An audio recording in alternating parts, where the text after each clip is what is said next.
All right, we are live now. Welcome everybody to the Voice of All Things with All right, your. we are live Oh, now. Sorry. Okay. Don't worry about it. I have like that literally happens every stream with me because I do have to turn off all the different places where like it's playing. So don't worry about that. But we're here for the Voice of All Things, episode 20, which is kind of crazy. 20 episodes of this.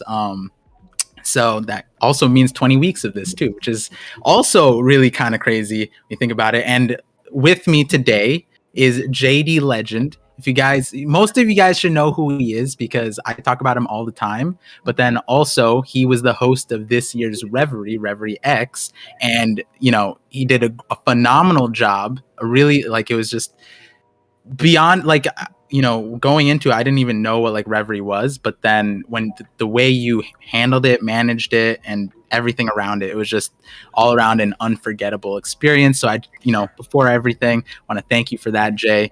And if you want to let everybody know who you are and where to find you, go for it.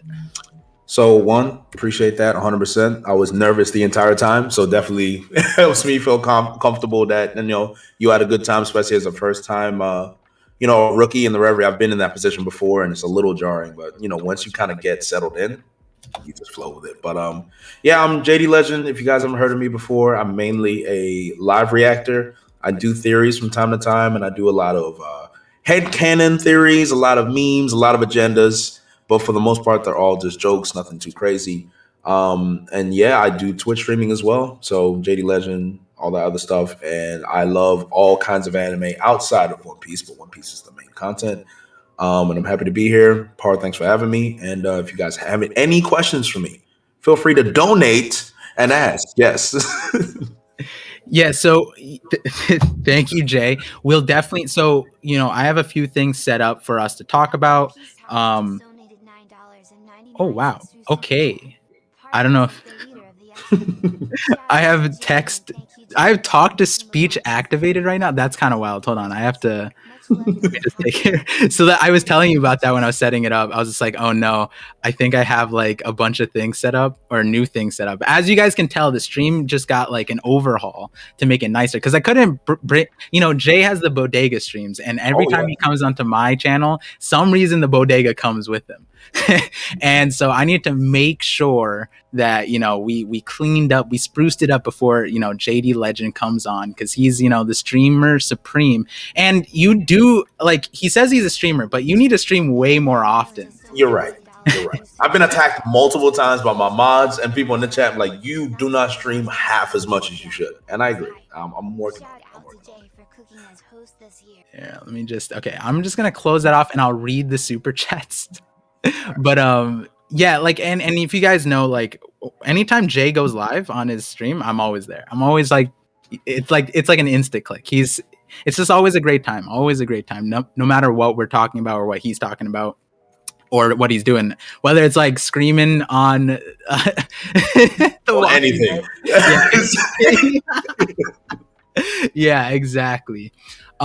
So I know the text to speech read it out. The super chats, I'm going to read them out. Also, chat, let me know if you guys, if Jay's audio is good. We're going to get through all the super chats, and towards the end of the stream, if the super chats are like conversational, I'll bring them in. Otherwise, we're going to talk, me and Jay will like go through them together towards the end of the stream around like 5 o'clock or in an hour. So thank you, that One Piece talk. They're a content creator, Jay. I think we talked about them during like the Reverie. They said Par looks like the leader of the X-Men. Shout out to JD, and thank you, gentlemen, for making the One Piece community better. Legends, much love from that One Piece talk boys. Hey, thank you. And then we have the Hidden Island, another One Piece creator. Thank you for being here, both of you, or all of you. JD Vision. Oh wow, I actually kind of like that. Par Legend. Yeah, it works. Not sure what to call this yet, but it's hype. Shout out to Jay for cooking as host this year. Appreciate you. Thank you. Yeah. Yeah, so hopefully, yeah. I heard about yesterday. Yesterday, everyone's YouTube streams went down. I've been luckily dodging all of like Twitch's issues and YouTube's issues, so we're good on that front. So one thing that I before I show you the surprise that I got, like not got you, but I made because of you, it's inspired by you. Okay. I do want to talk, like the other day we went through like your lore as like you started on Twitter, that kind of stuff, and that was the whole. Is the VOD still up for that? The VOD, yeah, it has to be, definitely. Okay, so after the stream, guys, highly recommend if you want to know where JD started. It's the latest VOD, right? Or is it the VOD? It should be the latest one. It's definitely the latest one. Oh, that was before the live reaction, wasn't it? The one after that. Okay, the one before 1061. Yeah. But yeah, okay. So then the other question I wanted to ask is, I don't think we ever talked about this, and you being the host of the Reverie, we didn't exactly get to talk one-on-one that much, and and all that jazz. But I'm curious, how did your One Piece journey start, and when did you like start reading and that kind of stuff? So my One Piece journey started with 4Kids. Same. When you watch One Piece, obviously I was into Dragon Ball Z at the time. That was my thing. And when you watch Dragon Ball Z, you watch 4Kids. So you're watching Sonic X, you're watching Yu-Gi-Oh, Card Captor Sakura. You know what I'm saying? The Winx Club, G.I. Joe, Sigma 6. Like, you're watching those shows. Yeah. And obviously One Piece comes on, and it's the One Piece rap. Like, I love the One Piece rap. People meme it, but it's like, to me, still the greatest One Piece opening of all time. I still know every word by heart. But that's how I kind of started, and it was cool. Plucky pirates going around fighting. Luffy can stretch. It was a unique experience. Then I saw that One Piece was on Toonami, so then I watched One Piece on Toonami. It was cool, and then I started watching Naruto. So this is how it started. Once Naruto became really big on Toonami, that's when everyone was like, "Oh, anime is great because now we have Dragon Ball Z, and now we got Naruto." So I watched Naruto all throughout the Toonami era. So it was Naruto, One Piece, Prince of Tennis, those type of things. After a while, you watch Prince of Tennis? I watched Prince of Tennis. I started with Prince of Tennis on Toonami, and then I watched it all online on YouTube, right? Okay. Wait, did you know Prince of Tennis is still ongoing? Oh, yeah, I know. The high school thing, I stopped. I stopped at the high school thing, but I know it's still ongoing. Let me just tell you, the current season, because it's nostalgia. I checked out a few episodes. In the second episode, I can tell you, Prince of Tennis solos One Piece. Like, absolutely. There's a fodder dude who could just spawn black holes in the middle of the tennis court. Like, that's nuts. Like, with the tennis racket, bro. Like, Luffy ain't touching that. Suzuka killed the dinosaurs. Like, we saw it. Like, he ended the dinosaurs with a tennis ball. I was like, okay, this is different. So if you guys ever watch Prince of Tennis, if you want pure memes, please just watch Prince of Tennis. Yeah. So you were saying with the after Prince of Tennis. Yes. So that's Toonami kind of gets you into anime, and then I wanted to continue Naruto, so I was on Naruto Get. For those who watched Naruto back in the day, you remember Bleach Get, Naruto Get, and WatchOP.com. So I caught up with all the big three from those three sites, and I started watching One Piece. And One Piece was the one that stuck with me the most. So I got up to One Piece to a point where I think I was at Thriller Bark. And that's when it was still ongoing in the anime. So it stopped at Thriller Bark. And I picked up the manga from them. And one of the most vivid memories I have was Nightmare Luffy. I read Nightmare Luffy, and I'm like, all right, I'm going to catch up. So I caught up to One Piece during Marineford. So you can imagine my luck of catching up to One Piece during Marineford. And I see Ace die. Oh, God. And I'm just like... Was that the episode you caught up on? No. So I caught up in the episode in Thriller Bark. I saw Ace die in the manga before I saw it in the anime. Got you. Yeah. So I'm like, all right, this is crazy. This is insane. I was reading One Piece before the time skip. So I was a One Piece manga reader before the time skip. So I went through all of that journey, right? That was a perfect time to be a One Piece fan. After that, I was just sold. I just followed One Piece religiously every week, all the way through all of post time skip. And then I think it was around Whole Cake Island. And just before Whole Cake Island is when I got into One Piece YouTube. And I was a big King of Lightning guy, watching King of Lightning all the time, always watching streams. And then I found Roger's Base, Neverworld, shout out to him. It's the first anime YouTuber we really got into. Sawyer as well. So I was in that era. Then I saw Brago. I watched a bunch of Brago streams. And eventually I finally decided I moved out of my parents' house. It's time for me to make a YouTube. So I made the YouTube during just at the very beginning of Wano, basically. Like when we had first saw Jack versus Ashura Doji. Okay. That's when I started, right? Or no, Jack losing in Zo. We didn't see Jack versus Ashura Doji. Yeah. And then that's kind of when I picked it up. And then, one thing led to another. And here I am now on a ParVision stream talking about my backstory. So yeah, that's really my One Piece journey to this point. Yeah, and then we skipped a little part about the Twitter part, but that's we'll get into the story. Yes, we're definitely gonna get into that. But it's funny that you say like at the beginning of Wano, and it sounds so recent, but it wasn't recent at all. Like that was a long time ago. So like you said something like you moved out of your parents' place. What would have happened if you were just like shouting about like your reactions? They're pretty loud, like you scream. What would your parents have said if you were just like in your room just screaming about One Piece? They would have 100% told me to shut up and ask what I'm doing. 100% without a question. I probably wouldn't even be a YouTuber if I had not moved out of my parents' house. Got you. Wait, do you think they watch your Twitch sometimes? So I did not tell my parents I had a YouTube channel or Twitch channel until literally like a month ago. Oh, wow. Okay. How'd that go?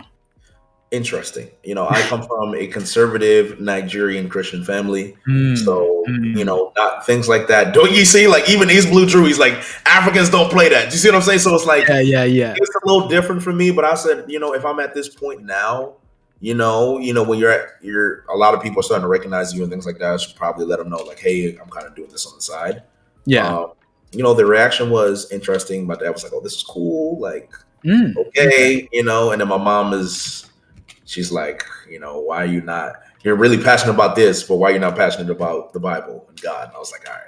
It's like one of those things, and like, how moms are. Like, that's really actually moms, So. Yeah. That's pretty similar to my family too. Like my parents don't really like, know what I'm doing. My mom thinks I'm a telemarketer or something. She's like, what is he talking about at like a random time? And then she's just like my brother, he kind of like knows everything, and he like he doesn't know about One Piece or anything, but he's like sub to my channel, checks when I post, and he's like trying to explain to my parents like what is happening with that. And my dad's just like, whatever. Because I still like work with like my family business, all that stuff. So it's like I'm still doing other regular things too.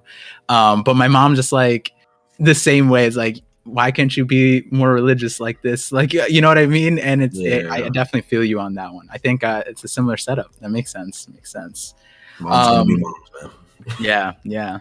That's definitely, because I always like hearing, how people got into One Piece, because it's always a different, unique story. Like when I started the channel, I heard someone caught up to One Piece, and they caught up on chapter 1044, and that's like I can't even imagine how that would be like, right? Like, yeah. And then like my wife, she's catching up now because she watched like a volume 1 podcast episode and like saw the reactions there, and then Film Red I'm going to watch it at Comic-Con, and so she wants to come with and watch. I was like, but you don't watch One Piece. And so I'm probably gonna be there. Okay, all right. So I'll probably see you there, and I know Randy's gonna be there. So that might be, and Roger. So it might be a thing. Yeah, Roger's obligated to go. So, yes.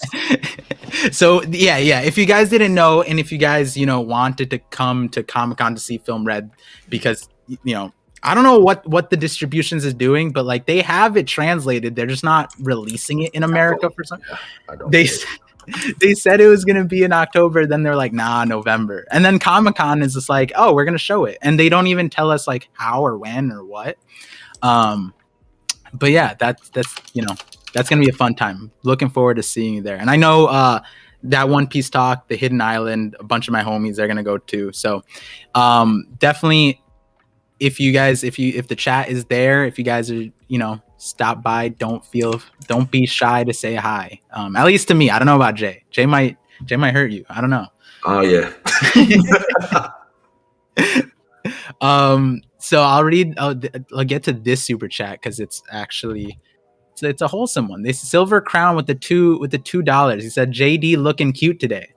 I don't know if you want to tell them why, but he is he's looking pretty snazzy right now. Appreciate that. Thank you. So I see these other super chats. I'll definitely get to them towards the end of the stream because they're not what we're going to be talking about at the moment. Yes, my wife is in the Twitch chat saying wife reveal at Comic-Con. This is true. There you go. Yeah, so that's going to be a fun time. East Blue Drew said I'm pulling up on Jay. I don't give a fuck. Hey, I mean, that's on you. I'm not, liable for what comes out of that interaction. I just hope that, like me, I can pull up on Jay, right? Like Jay and me, we've talked before, right? But of course. Yeah, we, you gotta get that rapport first. But yeah, so now, let's get into this surprise thing. So one of the things that was really interesting to me was that Jay was telling me that he started essentially being a creator, and he got like the clout that's a main word on Twitter is by making edited videos and like of the community. And like, we went through a whole origin story, backstory in that VOD that we were talking about earlier. And what's really interesting about that was he said he was reformed now. And I'm like, wow, Jay seems so nice. Like, what do you mean? And then so he gave me the chat. Everybody, I was like, oh wow, this is Twitter. Whoo, Twitter is crazy. So you go check that out, and there was some videos, definitely some funny videos where he put up like clips of One Piece like scenes, and then he'd put creators like on top of them. And the funny part was that he was sponsored by Brago and Cole, King of Lightning, and it was just incredible to see. Like I forget, one of the ones was like Anel was just like destroying everybody, and then like one spear was Brago and one spear was King of Lightning. That was great. So when I saw that, I was like, ooh, I wanna like spice things up. And so on the last day, I just made this thing together. I was trying to think like what I could do. So I'm gonna switch it to a viewer thing, and then Jay, if you want to check it live on the yeah, I'm on the stream. I see it. Yeah, on the ParVision Productions. Yeah, on the it should be live on the Discord thing. Yeah. So here I gotta fix your viewer thing on here. Okay. Give me 1 second to edit this out, guys. What is your guys' favorite mystery? How is this still? Hello? How is? Oh, it's because I swapped over. Okay, never mind. I figured it out. Yeah, let me just fix your camera on this side really quickly, and then we'll get into it. Let's see. And Jay, feel free if you see like a chat you want to respond to, feel free to tackle one of those if you want to. Oh, of course. And apparently they're saying there's a double audio when you change scenes. Yeah. Okay. Ooh. Okay. I see why. Okay.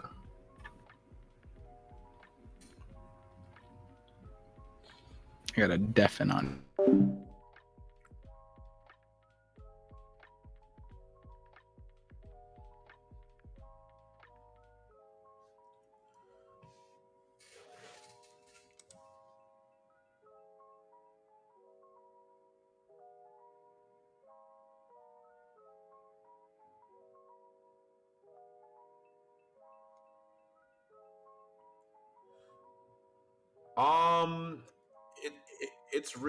It's definitely Blackbeard's role. Apparently we're muted at the moment. Yeah, they said there's no audio.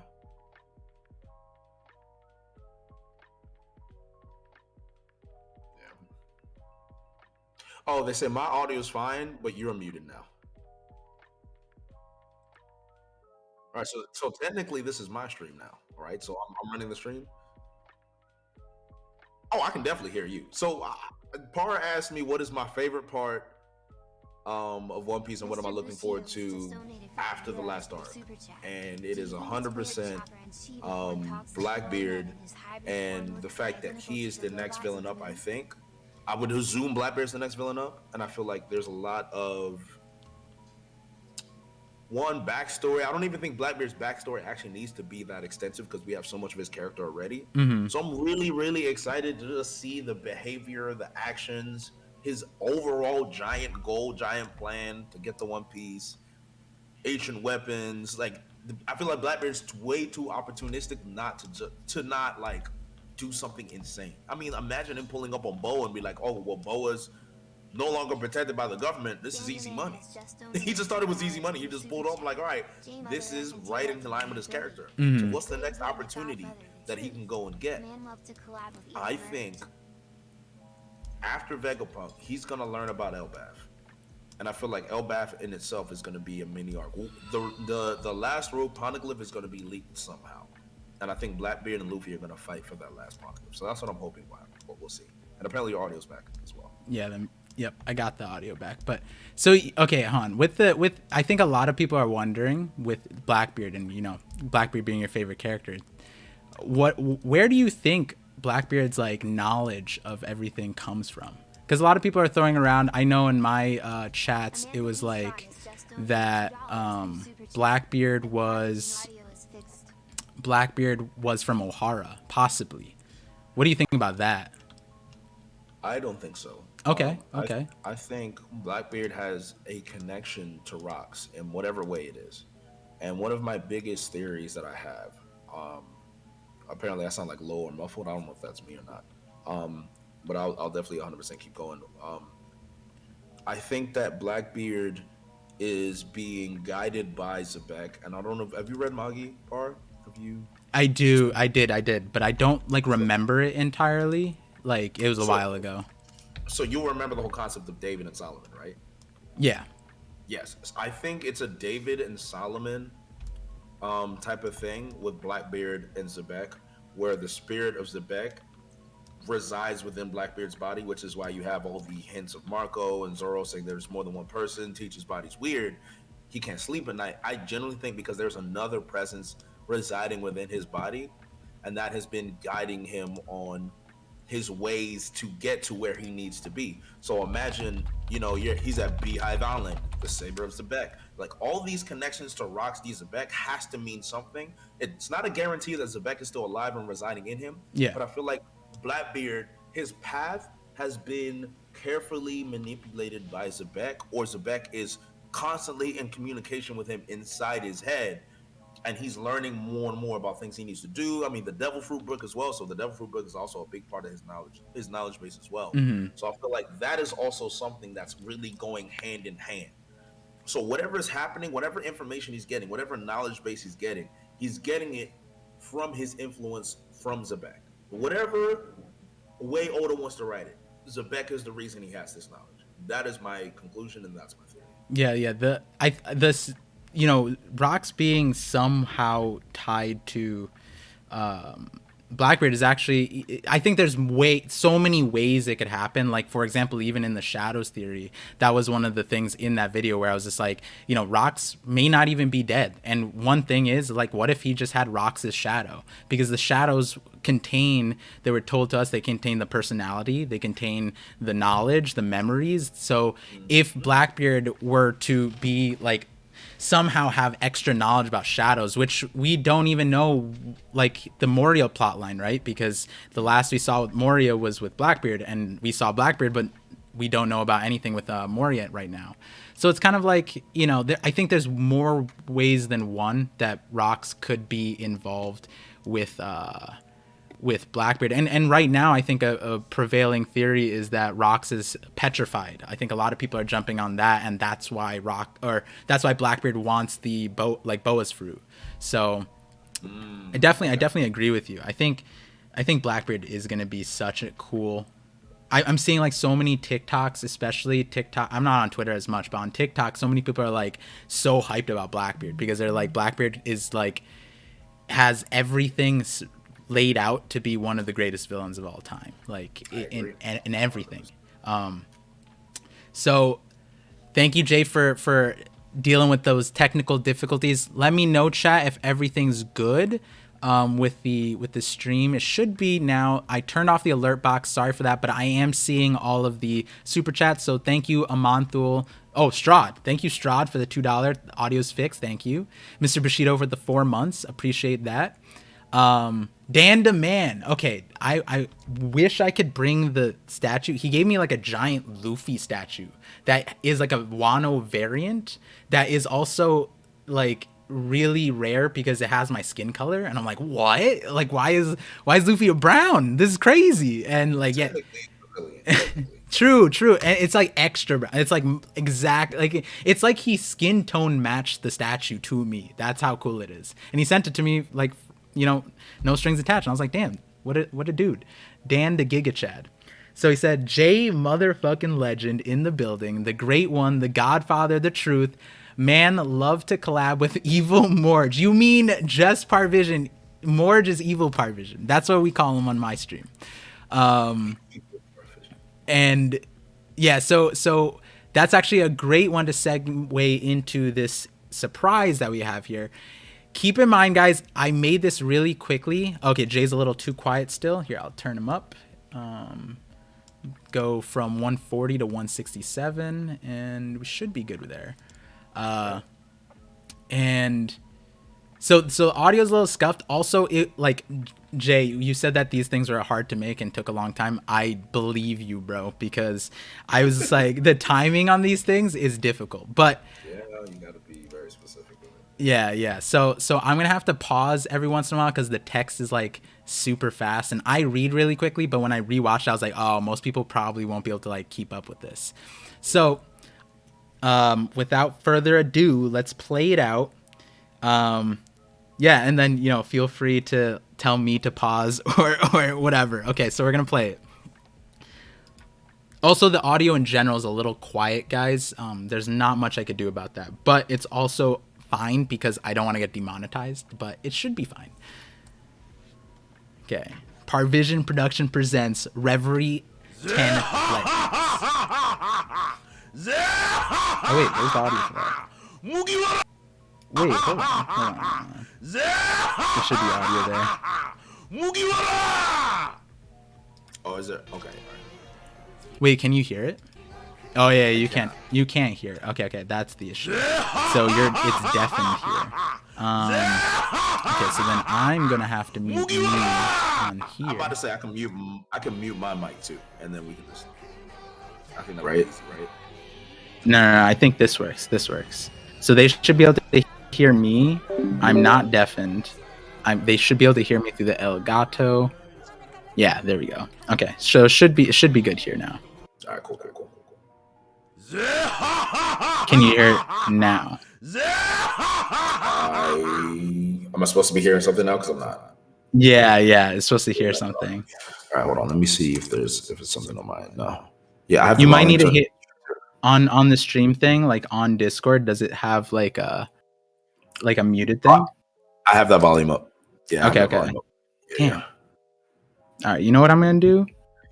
Here, give me 1 second. I was about to say, try and close the stream and start it up again, or you can send it to me and I can watch it in unison. All right, cool. So they hear it. That's the thing. It's like they hear it on the stream, but they can't. But I can't hear it. You're right, man. Every time I'm around, Bodega just infests. It's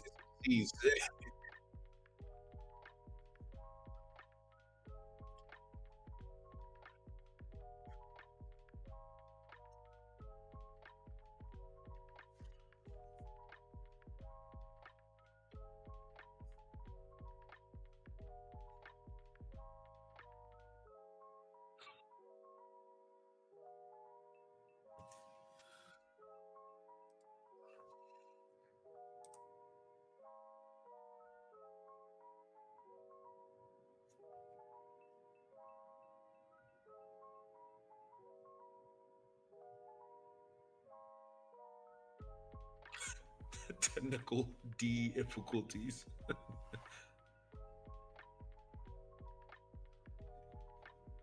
And you send it to my main account, right? All right, cool. That hasn't come up for me yet.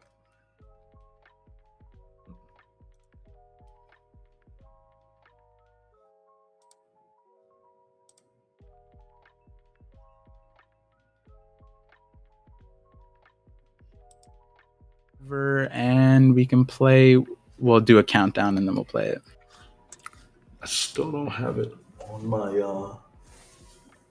Should be like 2 seconds. Oh, okay. Here, let's do a super chat then. Mr. Bushido with the €5 super chat. He said, "Do you think it's weird Chopper in chibi form talks like an old man and his hybrid form looks identical to the robots in the moon?"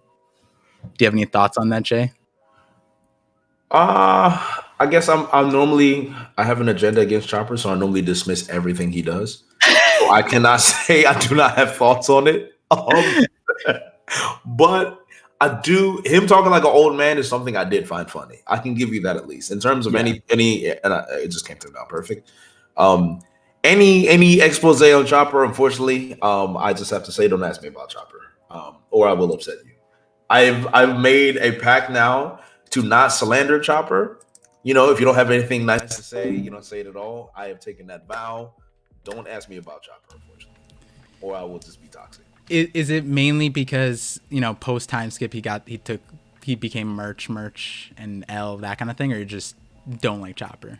Oh, I just tell people I'm a hater. That's it. There's no good justifiable reason to hate Chopper. You can be disappointed with his role. Yeah. But I'm a hater. That's it. I'm just genuinely a bona fide hater. There's no logic behind it. There's no reason. Hey, at least you're honest about it, right? I'm very honest about that. My hatred for Chopper. It's just very honest. You know, if people don't like it, I'd rather you just acknowledge my honesty and realize that, you know, I respect you for loving him, but you'll never get me to love him in any capacity. I can give him credit though if he does something nice. Yeah. I'm grown enough to do that. Had the video send over? Yeah, I'm just going through it now. Okay. All right, cool. All right, now I hear we're ready. What second am I on? Let's just start from the beginning. Okay. All right, so chat should be able to see it and hear it, and I'm deafened there, so it should be good. All right, I'll say 3, 2, 1, and we'll play. All right, cool. 3, 2, 1, play.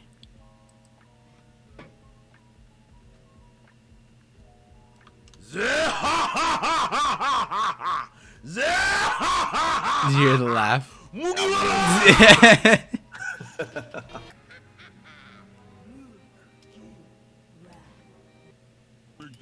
Okay. So here it might be a little fast. Okay. Okay. I have no idea how that stuff goes down, but you just became the host, so I was just like, that's probably how it went down. The creators is like, all right, Jay. Like it was similar. This goes back to the Jinbei voice.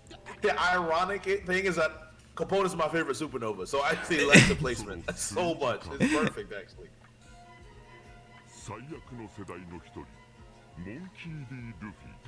This is how it was like when I came onto your first stream. I was just like, oh God, is Jay gonna eat me up? So I'm gonna definitely tell you how to do this, how you can overcome like the gap. Yeah.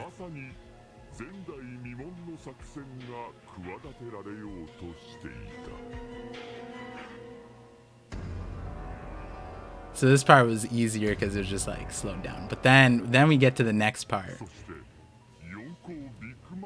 So it's a little fast.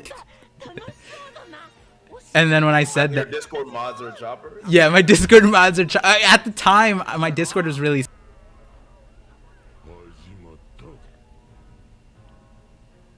This is when the referee is on. Okay.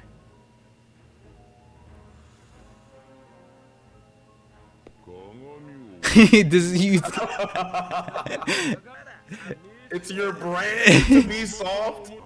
That's what I was like in your stream the day before. I was just like, yeah, it's fine. It'll be fun. And then you were like, what?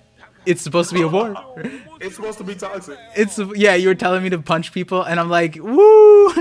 Calling me out, calling me evil Morge and shit like that. But so it was a little scuff, but you know, hopefully you know got the gist of it.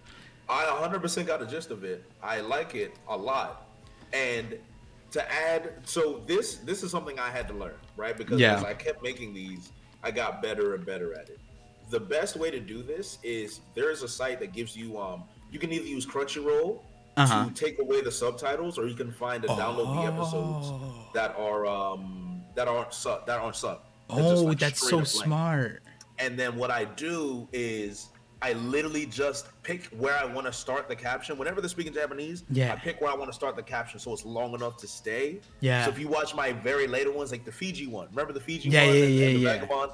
That is the best one I've done just because I figured out everything perfectly at that time. So if you notice, the text was like similar, but at the same time, you have enough time to read what it is he's saying and get the context. That's this is how you know you like, guys, go check out that VOD because we went through a bunch of them. We went through all of them. Yeah. So you can literally see the quality of the subtitling get better over time. This was so much fun to make because I was just like, oh damn, what scene do I get? Okay, Godfather, Beige, which one? And then this one just happened to work out. Like I made it work, I think, and you know, it's pretty nice, pretty nice.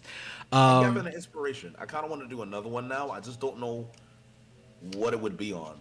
But if I do it, I'm gonna rustle some jimmies. I'm gonna have to rustle. Do it. That's what I was saying. I'm gonna have to rustle some jimmies. Yeah, because on that stream, I was just like, "Yo, Jay, we need this." And you were like, "Nah, I'm not gonna bring it back." And I'm like, "No, that's why I made this, because then hopefully, you know, you get excited and then you decide to make these again."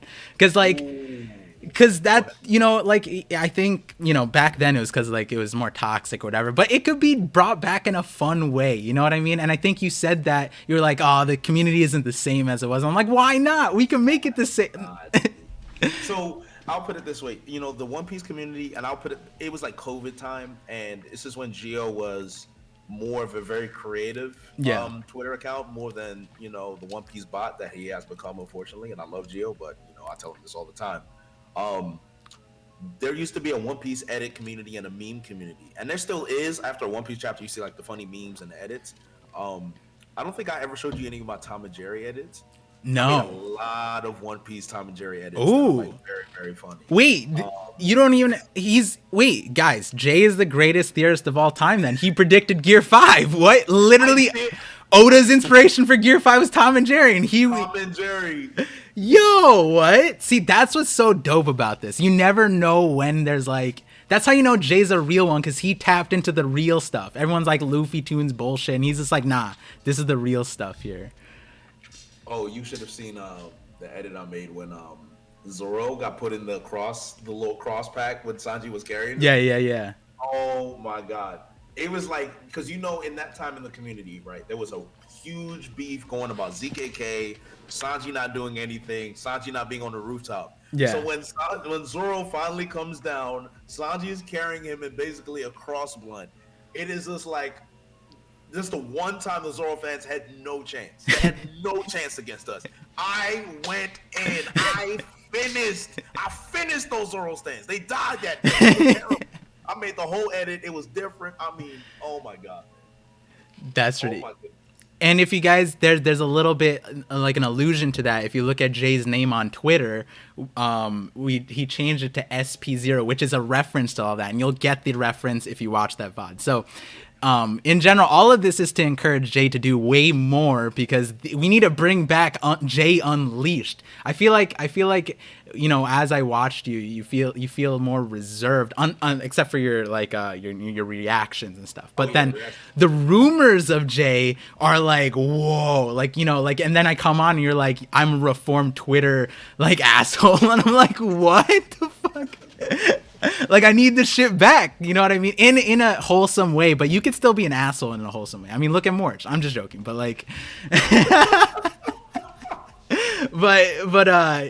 yeah. So I'm glad it was perfect timing that you had that stream to revive this, because that's like, it was so exciting. I think when I like looked at your chat, everyone was so hyped to revisit that J2, and like that's the cool part. One day when One Piece is over, we're all gonna go back to these relics and be like, God damn, this is crazy. Yeah.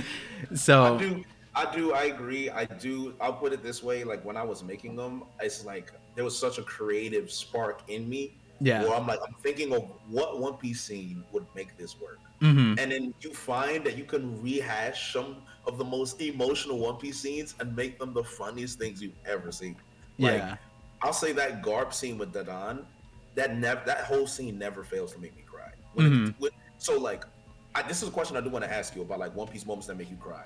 But like, there's nothing that breaks my heart more than Dadan just being so upset with Garp, because you remember how Dadan took care of Ace, Sabo, and Luffy, and to see how much she loved those three, to slander Garp and be like, how could you watch them die? Yeah. How could you? I'm like, I cannot take this. I cry every time. I see it, because it's like, I think Dadan is one of the most underestimated characters that Oda's ever written, personally, because you don't really see a lot of expose with it. But it's like, we all have an issue with Garp doing that. Yeah. Right? We all have an issue with Garp not stepping up, but you understand, right? Because you see Garp crying when Ace was on the scaffold. And that moment, again, that's another moment that makes me cry. But just to see Dadan be the real mother of those three. If we're going to be honest, like, Dadan is the mom of Luffy, Sabo, and Ace. And that's something that we don't talk about enough. But, like, she took care of them. She fed them. She helped out their injuries. And they genuinely... And remember, she pulled up in the Great Terminal.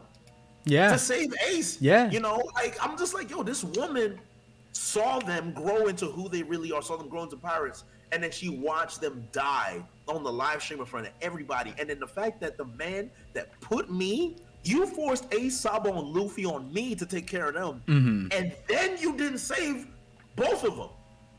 I was like, yeah. No, and that's 100%. Like that, I think that scene already got me sad, but then when Dadan said that, those real ass words like, yo, you're not even upset, Luffy's upset, I was like, Luffy's fuck. upset. I was like, even Makino started crying. Yeah. I started crying. I'm like, damn it. Yeah, it was the waterfalls, bro. I don't know if you're back on the Discord thing, but recently I found out this is the early design of Dadan. On the left side, did you know about that? She is so pretty. Look at her. Yeah. What did Oda do to her? How does Oda do this, bro? Like, look at Prime Big Mom. Prime Big Mom is a knockout, man. Yeah. This came out because, last chapter was last chapter, and I did a pant check to every creator that was looking at 1061, but then I was just, with the person who showed it to me, I was like, bro, what was your search history like for Dadan to find this image of her? But that aside, like, you asked me or you said, like, what scenes made me cry. I think the Mary one makes me cry, or it made me cry when it happened, but that's like an easy one. I think the one that I don't share as much, and like my chat knows Roger's backstory. When we found out he had, or actually it's kind of like we went through a what's it called? Like at Sabaody, we found out he had like terminal illness or whatever, and like that illness thing, and some of my viewers know, like, after I had like a significant diagnosis myself, and so revisiting Roger's story after the fact, like, I remember thinking about that while I got, like, right after I got the diagnosis. I was like, it's like one of those things where I was just like, it's fine, you know what I mean, and we can manage, or that kind of thing. But the Sanji, I think the one that like truly does get to me, and I tear up like even thinking about it. That's why I have an hour 30-minute long Sanji video, is Sanji's backstory. When we got that, it's like it mirrors like my childhood, and I'm just like, fuck, yeah. Like I had no idea that was gonna be Sanji's backstory. And I'm like, Oda, you fucking menace, bro. Why would you do this shit?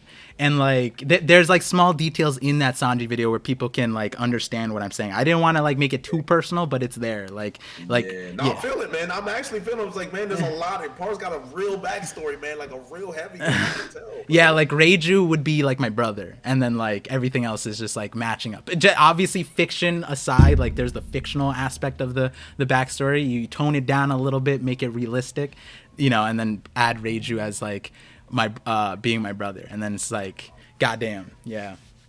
So that's real. That's really, I feel that, man. I genuinely feel emotional hearing that. Like, that's real. Damn, man. So it's just that, I that was one of those things where it's like people were upset about Sanji's back. I didn't know people were upset about Sanji, like, like getting it and all that stuff. And I was like, I came into the community, I'm like, oh shit, wait, this story is my backstory. Like, personal, yeah, this is a real as fuck backstory. It's like Oda just like, I think it's stereotypical in, a lot of minority upbringing, especially in a lot of different nuances, and that's why Sanji's backstory is so good, because it's so relatable for so many different reasons. And I just wasn't expecting Oda to just like write an autobiography of me, and I'm just like, fuck, bro, like that's fucking like, can we chill here? Can we chill a little bit? Like I forget how many, because I was anime only, I forget how many episodes it was, but I was just like, I'm pretty sure at the time I was just like, you know, I'm not gonna watch this next episode. I'm gonna wait. You're just like, I can't do it anymore. Like I'm breaking. Yeah, this is a personal attack right now. I think I remember pausing and just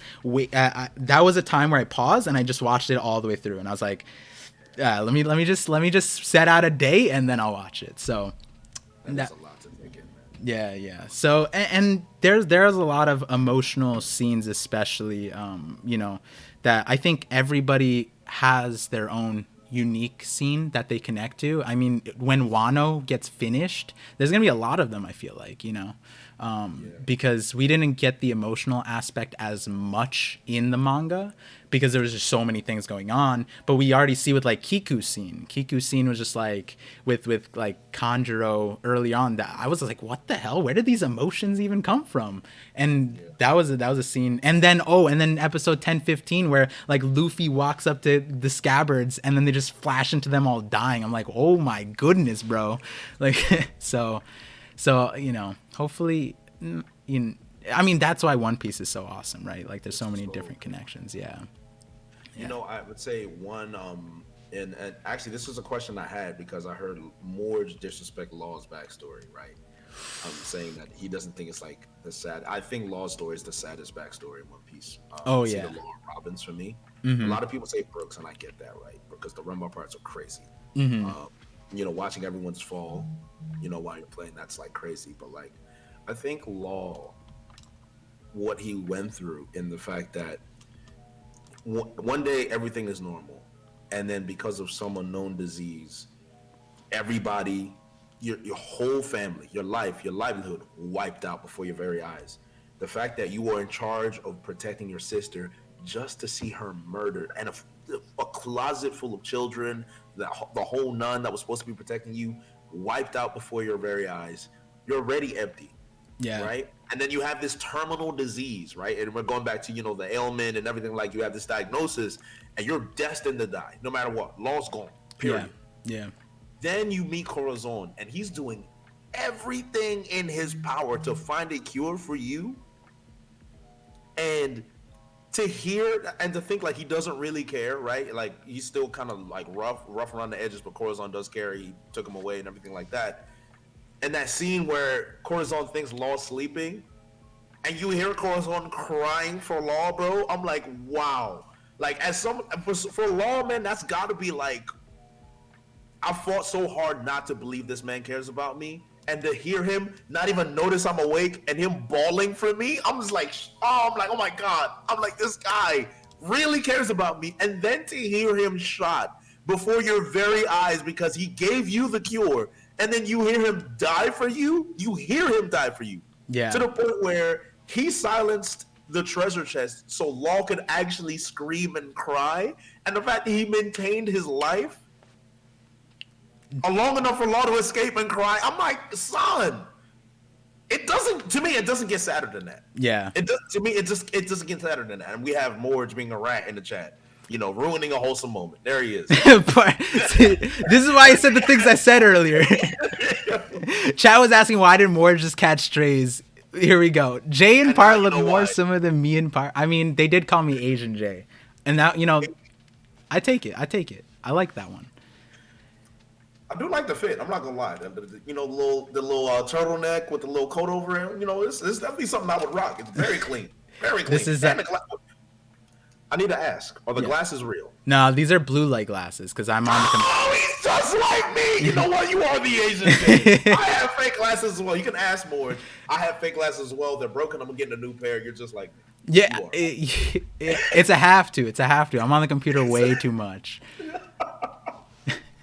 I need to get my. I need to order some new glasses now. I need to order some new Me glasses. too. Me too. Yeah. I mean, I do it because this is Professor Parr, like for the Voice of All Things stream.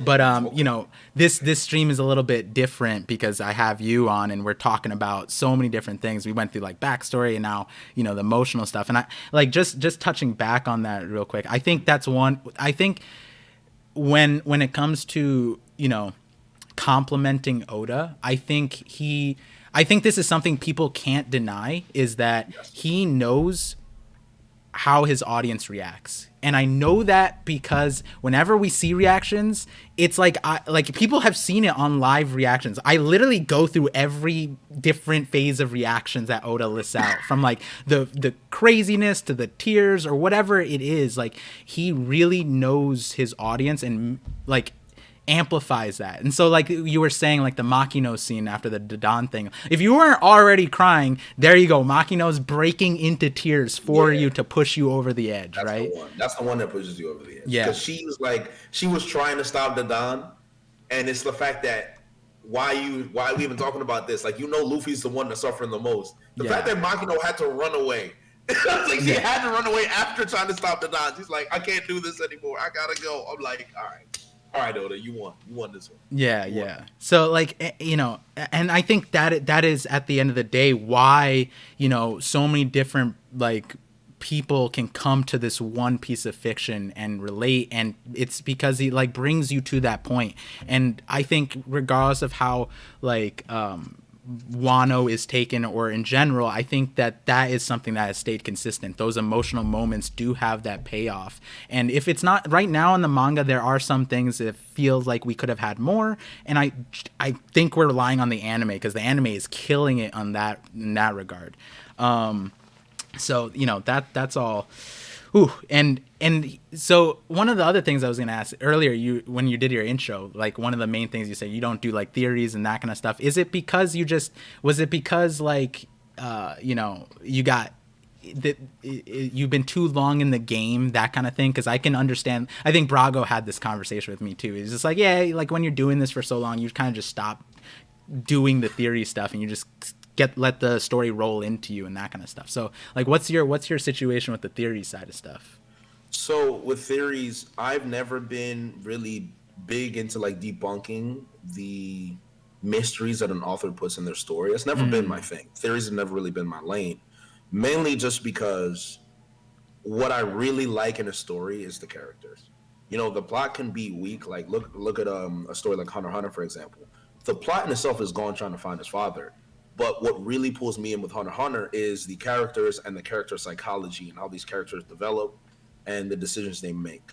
And with One Piece, it's very similar, where I'll have theories based on things I would love to happen, but I don't do research. I don't look for it. I don't reread the chapters to figure out whether this theory makes sense or not. I kind of just follow. When I make a theory, it's more about things that I've noticed over time. Like the Blackbeard theory is the only real solid theory I've ever had on my own. Yeah. Outside of that, any other theory is something I've heard from someone else that I kind of put my own little spin on it, or it's just something that everyone has kind of thought of. Right, so right. It's never been my main interest, and it's more in a sense of, as a YouTuber and a content creator, you stick with your strengths. Yeah. Theories aren't my strengths. Character analysis and understanding characters, that's where I really, really enjoy it. But in order to do things like character analysis in this One Piece community, you have to present it in a way that's very scripted and rehearsed. And that's not something it's something I can do and I've done, but it's not the best type of content I can put out because my content is more, reactionary, in the moment, more about the commentary, my immediate thoughts. That's kind of like what I go for. Yeah. So that's the difference. But when it comes to like character psychology, I can sit here and talk all day about any character, and you say, why do you think so and so did this? Like, for example, one of my favorite topics, Garp. Why did Garp not try to save Ace? Or Fisher Tiger. Why did he deny the blood from the human? Why did he choose to die? Ace. Why did he turn back to Akainu when he slandered Whitebeard? A huge topic that people fight about. There's little things like that, and this is why.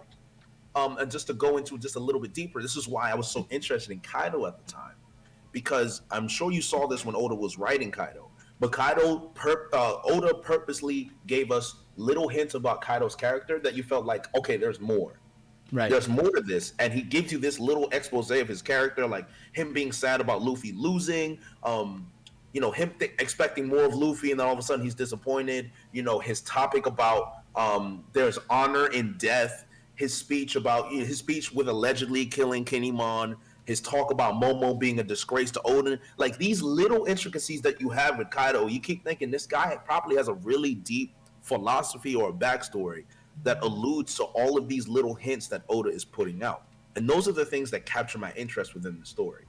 So when it comes to creating content, when it comes to theories, I'm more about theorizing the backstory and the personality and the struggles of somebody rather than the actual plot itself. Right. No, that I asked that because I think it is like, in general, when it comes to fiction, especially, like people end up in different genres for that reason. People like reading a story for different reasons. They focus for different things. But here we are with One Piece. It's like I do like seeing or thinking about what's coming next and like rethinking scenes over and over again. But I also like what you said is like it makes sense to me, right? And I think that like especially when it comes to community, it's like we put a blanket over like all the content creators a lot of the times, but it's like all the content creators have a different forte, a different focus, a different like thing that they like, and I like talking to everybody who has a different perspective about those things. And so in that regard, we did talk a little bit about Blackbeard earlier. I was wondering, did you get a chance to see some of the videos that we were talking about, like the Amatsuki one or the Godfather Shanks one, or any of those? So I got into about 20 minutes of the Godfather Shanks one, but I wasn't able to finish that. Okay. We can talk about that one because one, you're alluding to Shanks and the underworld, but you're not talking about the legitimate underworld. You're talking about something else. And you were getting there, but you were still building up the story. So if you want to take it from there, we can do that. Do you remember what the last thing was? I think up to that point, it was still the underwater stuff, right? Yes, you were talking about Crocus. You were basically talking about Crocus, the remaining Roger pirates, and the fact that Crocus lives in a whale, water, the things that you were kind of building up into that point, and that's why I had to cut it off because I had to go out and go to New York to meet O'Hara. So that was a whole other thing as well. So that was pretty good.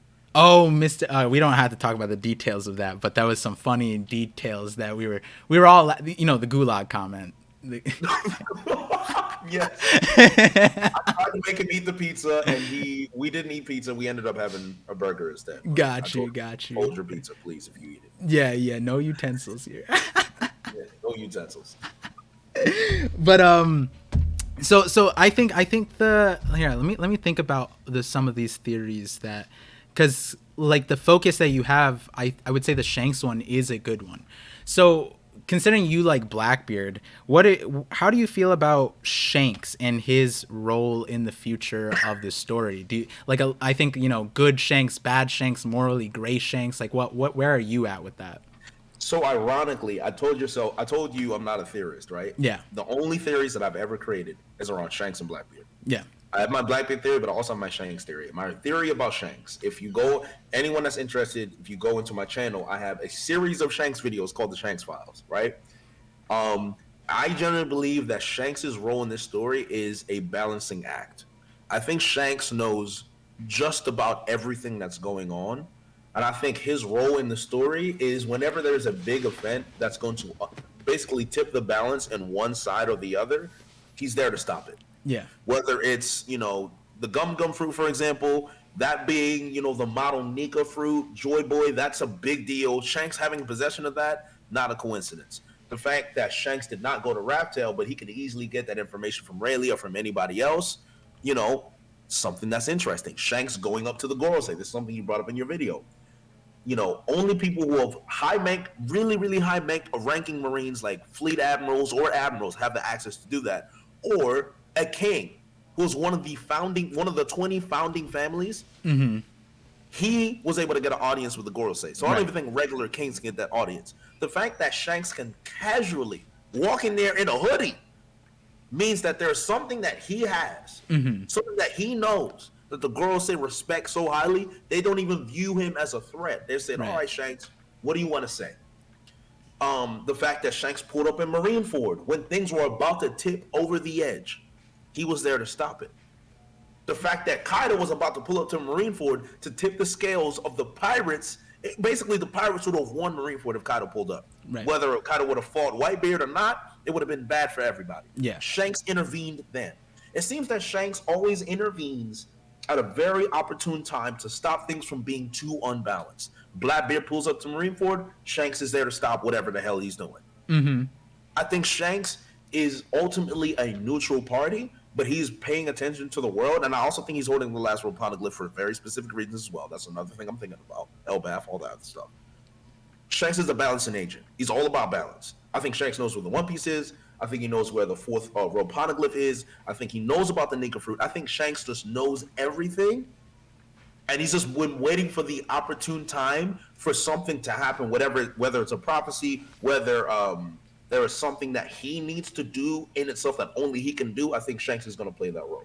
Gotcha. I think he's a balancing agent. So I highly recommend the last part of that video because I agree with you. I agree with you 100%. I'll throw out some teasers and maybe you can watch the last part on stream or something, because now I'm excited to see your reactions to the things I'm saying, because it's all about so two things with the thing. It's like, one, we don't have information on Shanks. That video was made prior to 1055 Shanks showing up in Wano. I had no idea. Okay. Yeah, so it was like I had that video from like January, but like I just didn't have enough time to sit down and make like a 55-minute video, and like I was getting to it. Film Red was like coming closer and closer, so I made it, came out. It premiered right after 1055, and the what I would say is, I mean, if you're a Blackbeard fan, you probably, will like this video too, because what I'm kind of getting at is like, because we don't have a lot to go off of for Shanks, we kind of have to use process of elimination when it comes to Shanks. Or not, you don't have to, but that's the method I used towards the second half of that video. And would you say that Shanks would, he would take on tasks that, if it were the sake of balance, even if they were evil, even if they were bad, he would do it? If it were the sake of balance, you know what I mean? Yes. Okay. Yes, I do. Okay. Yes, I do. And like I think it's like there's some things that only Shanks can do, and if he let go of the helm of certain tasks, then it would be a worse off situation. Meaning, if other people were taking care of what he was doing, then the world would be worse off. So Shanks, seeing that, he takes that role instead. Would you say that that's like an accurate way to portray Shanks? Repeat that again so I understand it completely. So like, I'm trying to think of like an analogy here. It's hard to say because I'm trying to tease it. So you like, because now I'm thinking if so I don't get swole. Yeah, because now I'm thinking about it because you love, like, I mean, your reactions are awesome, and I was like, oh wait, hold on, if he reacts to the second half of this thing, it'd be kind of cool. It'd be kind of cool for people to see. So we'll swap topics soon. So and we'll get to the chat in a little bit. But the last things I would say would just be that, yeah, like if there were a certain industry, right? If there were a certain industry that in the underworld that were being held by Shanks, and let's say someone of the likes of Doflamingo were in the driver's seat of that industry, I think it would be fair to say that most of the people would be more evil than Shanks. Shanks would only do the bare minimum so that nobody else can take control of that, and then he would be able to do the bare minimum so things wouldn't be worse off. And so does that make sense to you? Right? Like, yeah. Like there's definitely more evil people in the underworld that, like, if Shanks weren't running these things, then it would be problematic. I'm trying to think of another way, like, to bring this out so it doesn't spoil, because now I'm super excited because I want to be in this stream if you ever get a chance to do that. You know what, chat? If in the chat, if anyone actually, maybe it's best if you don't look at the chat, because then people are gonna go nuts on that. Okay. But here, before we get to the chat and the stream, and the super chats, one thing I wanted to ask you in regards to Blackbeard is, I've been working on this idea. I have several videos now, and there was that video I mentioned you in, actually, at the very end. It was like the thank you for the Reverie thing, but the entire thing was I don't know if you saw like Brago's video. A bunch of people shouted her out. Volley One podcast. It was Megan. She put out a theory that Luffy's dream is that Luffy wants everyone to become pirates or be pirates. And then I also, with another creator, Sai, he told me that his idea was that he wanted everybody to be friends, mainly the Marines and pirates to be friends. And then there's like this forced division between them, right? And that whole video is a reflection too on Luffy's childhood and if it makes sense. And my idea was more so that I think that Luffy, if you combine the ideas, if you combine a lot of the synthesis in that video, is that Luffy would want people to love pirates, love being pirates, which is something that growing up he was taught to hate pirates. Garp said pirates are scum and all this stuff. And every island he lands on, pirates are feared or hated. And there's plenty of good reason why they should be. But Luffy is gone through every island showing that, like, hey, like, pirates are cool. Like, you know, we could be good people too, but I'm not going to tell you to love me. You're just going to have to figure that out on your own. Whether I'm a friend or foe, like on Fishman Island, that's up for you to decide, right? Rather than the Navy telling, like, everyone that they're the side of justice. They're the good people. You should love the Marines, you should be a Marine, or that kind of stuff.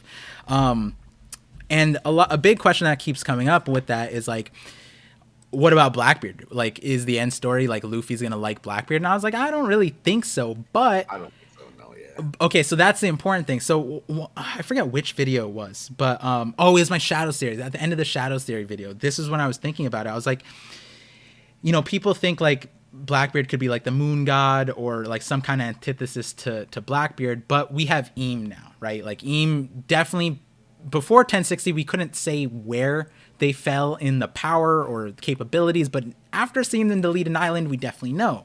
And my question to you is, do you see any world where Blackbeard and Luffy become allies by the end of the story? No, nope. Absolutely nope. None. No, okay. No, zero. Okay, so the reason why I asked that is because I was thinking about it like this. I was like, well, like we saw like Rox and Roger, right? Rox and Roger were opposites, right? Roger had to like dethrone Rox's journey towards becoming the king of the world or whatever he wanted to do. In that very same light, now that we know that Luffy is like this super powerful like sun god Nika that existed 800 years ago, and the ancient weapons were there was some kind of betrayal, it seems like. But I was like, if Joy Boy or Nika had this power, what made them fail? And I was like, maybe it was that they didn't get their respective Blackbeard or respective Rox on their side. And if you put that into like a synthesis, how does Luffy now succeed where the original Joy Boy didn't? And I was like, maybe it's by not befriending, but bringing over Blackbeard as an ally, which is one of the notes that Mihawk said, that regardless of who they are, where they're from, we see that in Marineford, it like Crocodile, Buggy, Jimbei, the Whitebeard pirates, everybody. Mihawk noted, it's like, it doesn't matter. This is the most formidable power, the ability to make people help you, regardless of their intentions. And I think that the most powerful person to display that is if he somehow got Blackbeard to help him out as well. And I know, like, in reflection, it makes no sense, but I'm like, going forward, it could, like, the end story, it could make sense. You know what I mean? And I'm wondering, like, it definitely could. Yeah. It definitely could. Would you like that? If you can see it, that's one thing. If you want it, that's a separate thing. I can see it. Would I like it? I cannot say I would. I cannot say I would. I don't know if I would dislike it, but I cannot say whether I'd like it or not. Okay. I think that's something that it depends on how it's done. How it's done, yeah. Mainly just because I'm so invested in Blackbeard's villainy. Yeah. Because Blackbeard's villainy isn't really villainy when you take into the fact that he's a pirate and he's doing things pirates are notorious, and the definition of a pirate is everything Blackbeard does. Right. Luffy's definition of a pirate is Oda's definition of a pirate. That's not a real definition. Oh, Luffy, as a pirate, your role is to sail the seas, be free as you want, and take what you want.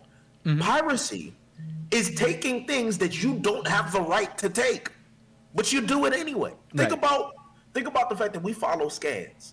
Scans in itself is a form of piracy. Why? Because we don't have the right to take the official. but they do it anyway. Are you and saying they find ways around it? We're all Blackbeard pirates then? We're all pirates. Yes, we're pirates. We're pirates. We are. So like, for me, it just goes, and this is another very interesting conversation about, you know, One Piece and how Oda writes his story, in which where Luffy seems justifiable in almost everything he does. But in a sense, the reason I'm so attached to Blackbeard and Crocodile, to be honest, is for the fact that they embody what it means to be a pirate, and they embody piracy. Right, right. So that's why I can't really say I'd be happy if Blackbeard became an ally, but if they became an ally against a common enemy, yeah, Blackbeard being an opportunist, it makes sense. That's why I say it depends on how it's used. I don't want Luffy to talk no jutsu Blackbeard. I want Blackbeard to realize, like, yo, I don't like this guy.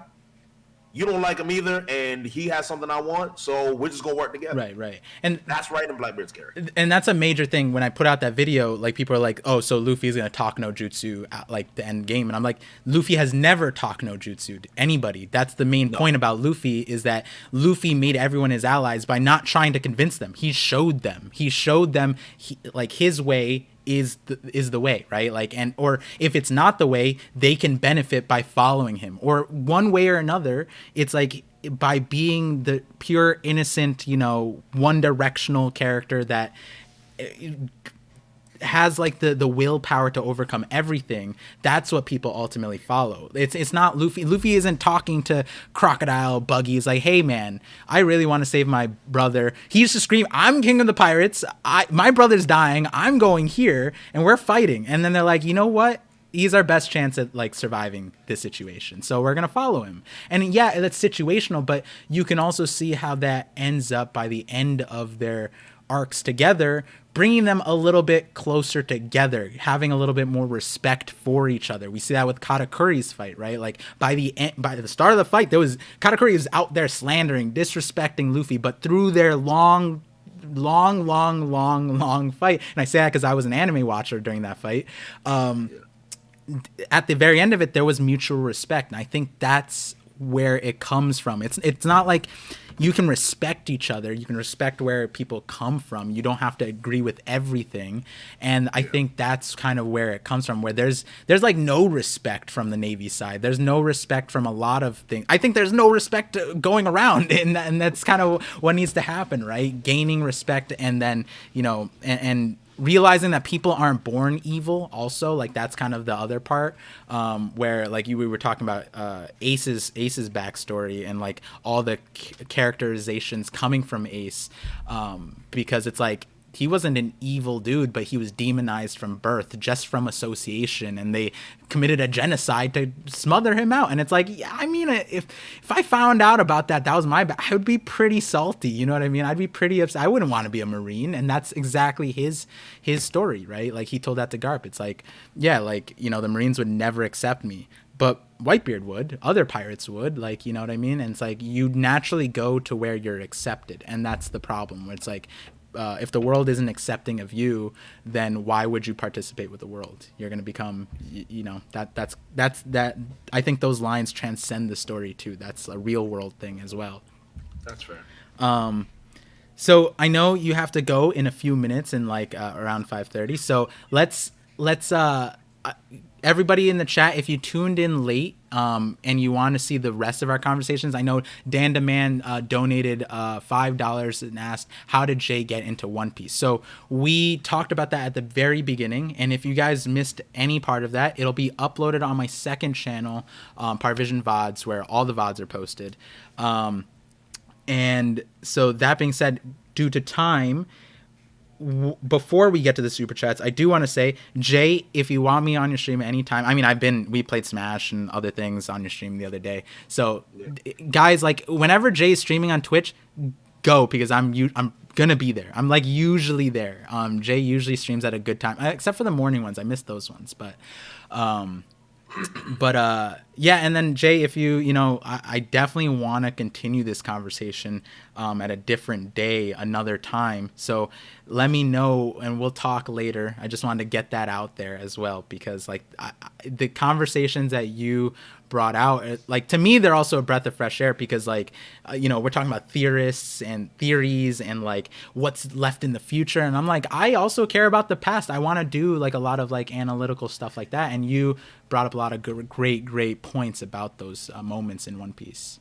And one, I do appreciate you said that, because if there's one thing that, I'll be very honest, and people do know this about me, like, recent One Piece I've not been very passionate and excited about talking about recent One Piece. Mm-hmm. But whenever we talk about One Piece in the past and themes and discussions that people have had, I feel like there's so many things that have been missed in One Piece that we don't discuss about. And one of my biggest, this is very close to home to me. One of my biggest pushes that I want the community to understand is Fishman Island, because Fishman Island is a story that was hated, and I understand why. Because Horty Jones, Vanderdeck, we don't like them; they're trash. That's fine. We can agree. I think everybody agrees. You can be the biggest One Piece fan in the world. You can agree Vanderdeck was garbage and Horty was questionable, at least, right? But the theme of Fishman Island itself and how it connects, and you were talking about how personal the Sanji backstory is for you. As a minority, I know you can understand this. Mm-hmm. As a minority, the way Oda wrote, it's not the right word, wrote. The way Oda wrote Fishman Island is very, very, very intricate, and there's a lot of missed themes, and there's a lot of missed characterization. It's very real. It's very real. Extremely real. Yes. Because when you look into Arlong's character, I think Arlong is the most interesting character. Horty too, in my opinion. Horty is Arlong light. It's just that the actions that Horty took afterwards, you didn't really agree with how he ended up, but you understand why he ended up that way. Exactly. With Arlong, there was a nobility to his villainy. And that's what's important, because I will never forget watching Arlong Park after Fishman Island, going back. If you notice, Arlong loved Fishman. He loved Fishman. With everything he had, he's like, even the fodder. And what really speaks out to me is when the fodder was hurt, Arlong was fierce, like, who put your hands on the Fishman? Right. Who did that? Yeah. Who put your hands on my brother? Horty was trying to destroy Fishman Island. Arlong was like, I'm going to let the entire world know that we are better than everybody. Yeah. And then you see where it came from. And you see how Fisher Tiger, remember, Arlong he wanted to kill Koala. Fisher Tiger kept Koala alive. The fact that Arlong watched Fisher Tiger die because he decided to help a human, and then you watch him refuse the blood of a human, Arlong's whole philosophy was born right then and there. Right. And then you go back to Arlong Park, and you take all that challenge, all that knowledge. You see his fight with Jinbei, and how they're two contrasts of the same struggle of a minority, where you can either choose to hate your oppressor, or you can choose to try and change your oppressor from the inside. There's always those two paths. And, when you're in the Black community, when you're in the minority community, you see that so much, and you argue with so many people about the same thing. It's too personal. Yeah. And I've had people walk up to me that have met me before, that watched my videos before in person, and be like, yo, Jay, your Fishman Island video really struck a chord with me. These are African-American people. Every time I meet someone who's African-American that has watched my videos, the same thing they say is, you put a new spin on the way I view Fishman Island and that whole moment with Arlong and Fisher Tiger, to the point where I feel like, okay, Oda has a lot of messages that we don't like to appreciate. One, because a lot of people are scared to talk about, that very political topic. But coming from someone who is a minority, and, not many people want to talk about that, to be honest. I'm not afraid to talk about that, because I think it's, again, I was telling you about the character psychology and the philosophy of One Piece. It's those little things that we don't notice. Mm-hmm. It's those little things that are discussed. And it's not even just about the race thing, right? That's just Fishman Island. If you get into the psychology of Doflamingo, very deep. Yeah. The psychology of Ace, very deep. Yeah. The psychology of Garp and the role of being a hero in an organization that's meant to protect and serve the world, but at the same time, they do not, and he's seen it, which is why he doesn't like the girl say, very deep. Right. There's so many things that are in One Piece that we don't discuss, and we're too scared to discuss because they're too political. You don't have to discuss it with a stance. You have to explain it and share a story of this is how it relates to the real world. And One Piece has too many real world examples, even in Wano. And we go into the part where we get upset about what Hiyori said. Remember the whole beef about what Hiyori said and Kurozumi were born to burn and everything. Yeah. People were like, oh, don't take it too seriously. That's not what she was trying to do, or she meant she just meant Orochi. Right. The reason it's an issue is because of the message it sends. Hiyori is justified in saying what she said. The people of Wano are justified in saying what they said about Orochi. The problem is that the whole conflict with Orochi is what it was what basically germinated his hatred, incubated his hatred. That's what caused him to do these things that he did, because I'm pretty sure if they decided, okay, it's the disgraced Kurozumi clan, but we're going to leave him alone. If they didn't hunt his whole family down and kill him, there's no chance that those other Kurozumis could have manipulated him into his hatred and indoctrinated the hatred he had for the Kozuki. So the fact that it's kind of reinforced and that was never addressed, to me, it bothers me, because Oda normally does a very good job of addressing these issues, like the blood with Jinbei and Luffy. That is Oda addressing the issues of the hatred between fishmen and humans. He addressed it. In Wano, he didn't address it. In fact, he reinforced their hatred of the Kozuki. And I don't want to act like this is me standing on some kind of like pulpit here, because obviously, they learned that Orochi was a Kurozumi and they didn't try to kill him. They didn't hate him, right? Remember Yasue? Yeah. When they found out he was a Kurozumi, yeah. you know what I mean? So they weren't really just hating on him. They kind of understood, if anything. Like they kind of understood. They were like, "Why didn't you say the real name?" And and they're like, "Oh, that I get it." Exactly. And I feel like Oda, and it's not the slander Oda, it's the fact that we've seen Oda be very good at this before, that you're surprised that Oda decided to take that route with Hiyori and the pun to do that. Right. And this is where my whole reason and philosophy for loving One Piece, that's where it really comes from, which is why I like going back to the past, is because I like those type of political, philosophical, psychological themes that Oda likes to put in his story. I go back to that. So whenever we talk about things in the past and we have like deep discussions about One Piece, that's what I'm here for. Right. When you talk about the literature, the themes, I'm gonna be honest, I don't give a damn. I don't. Right.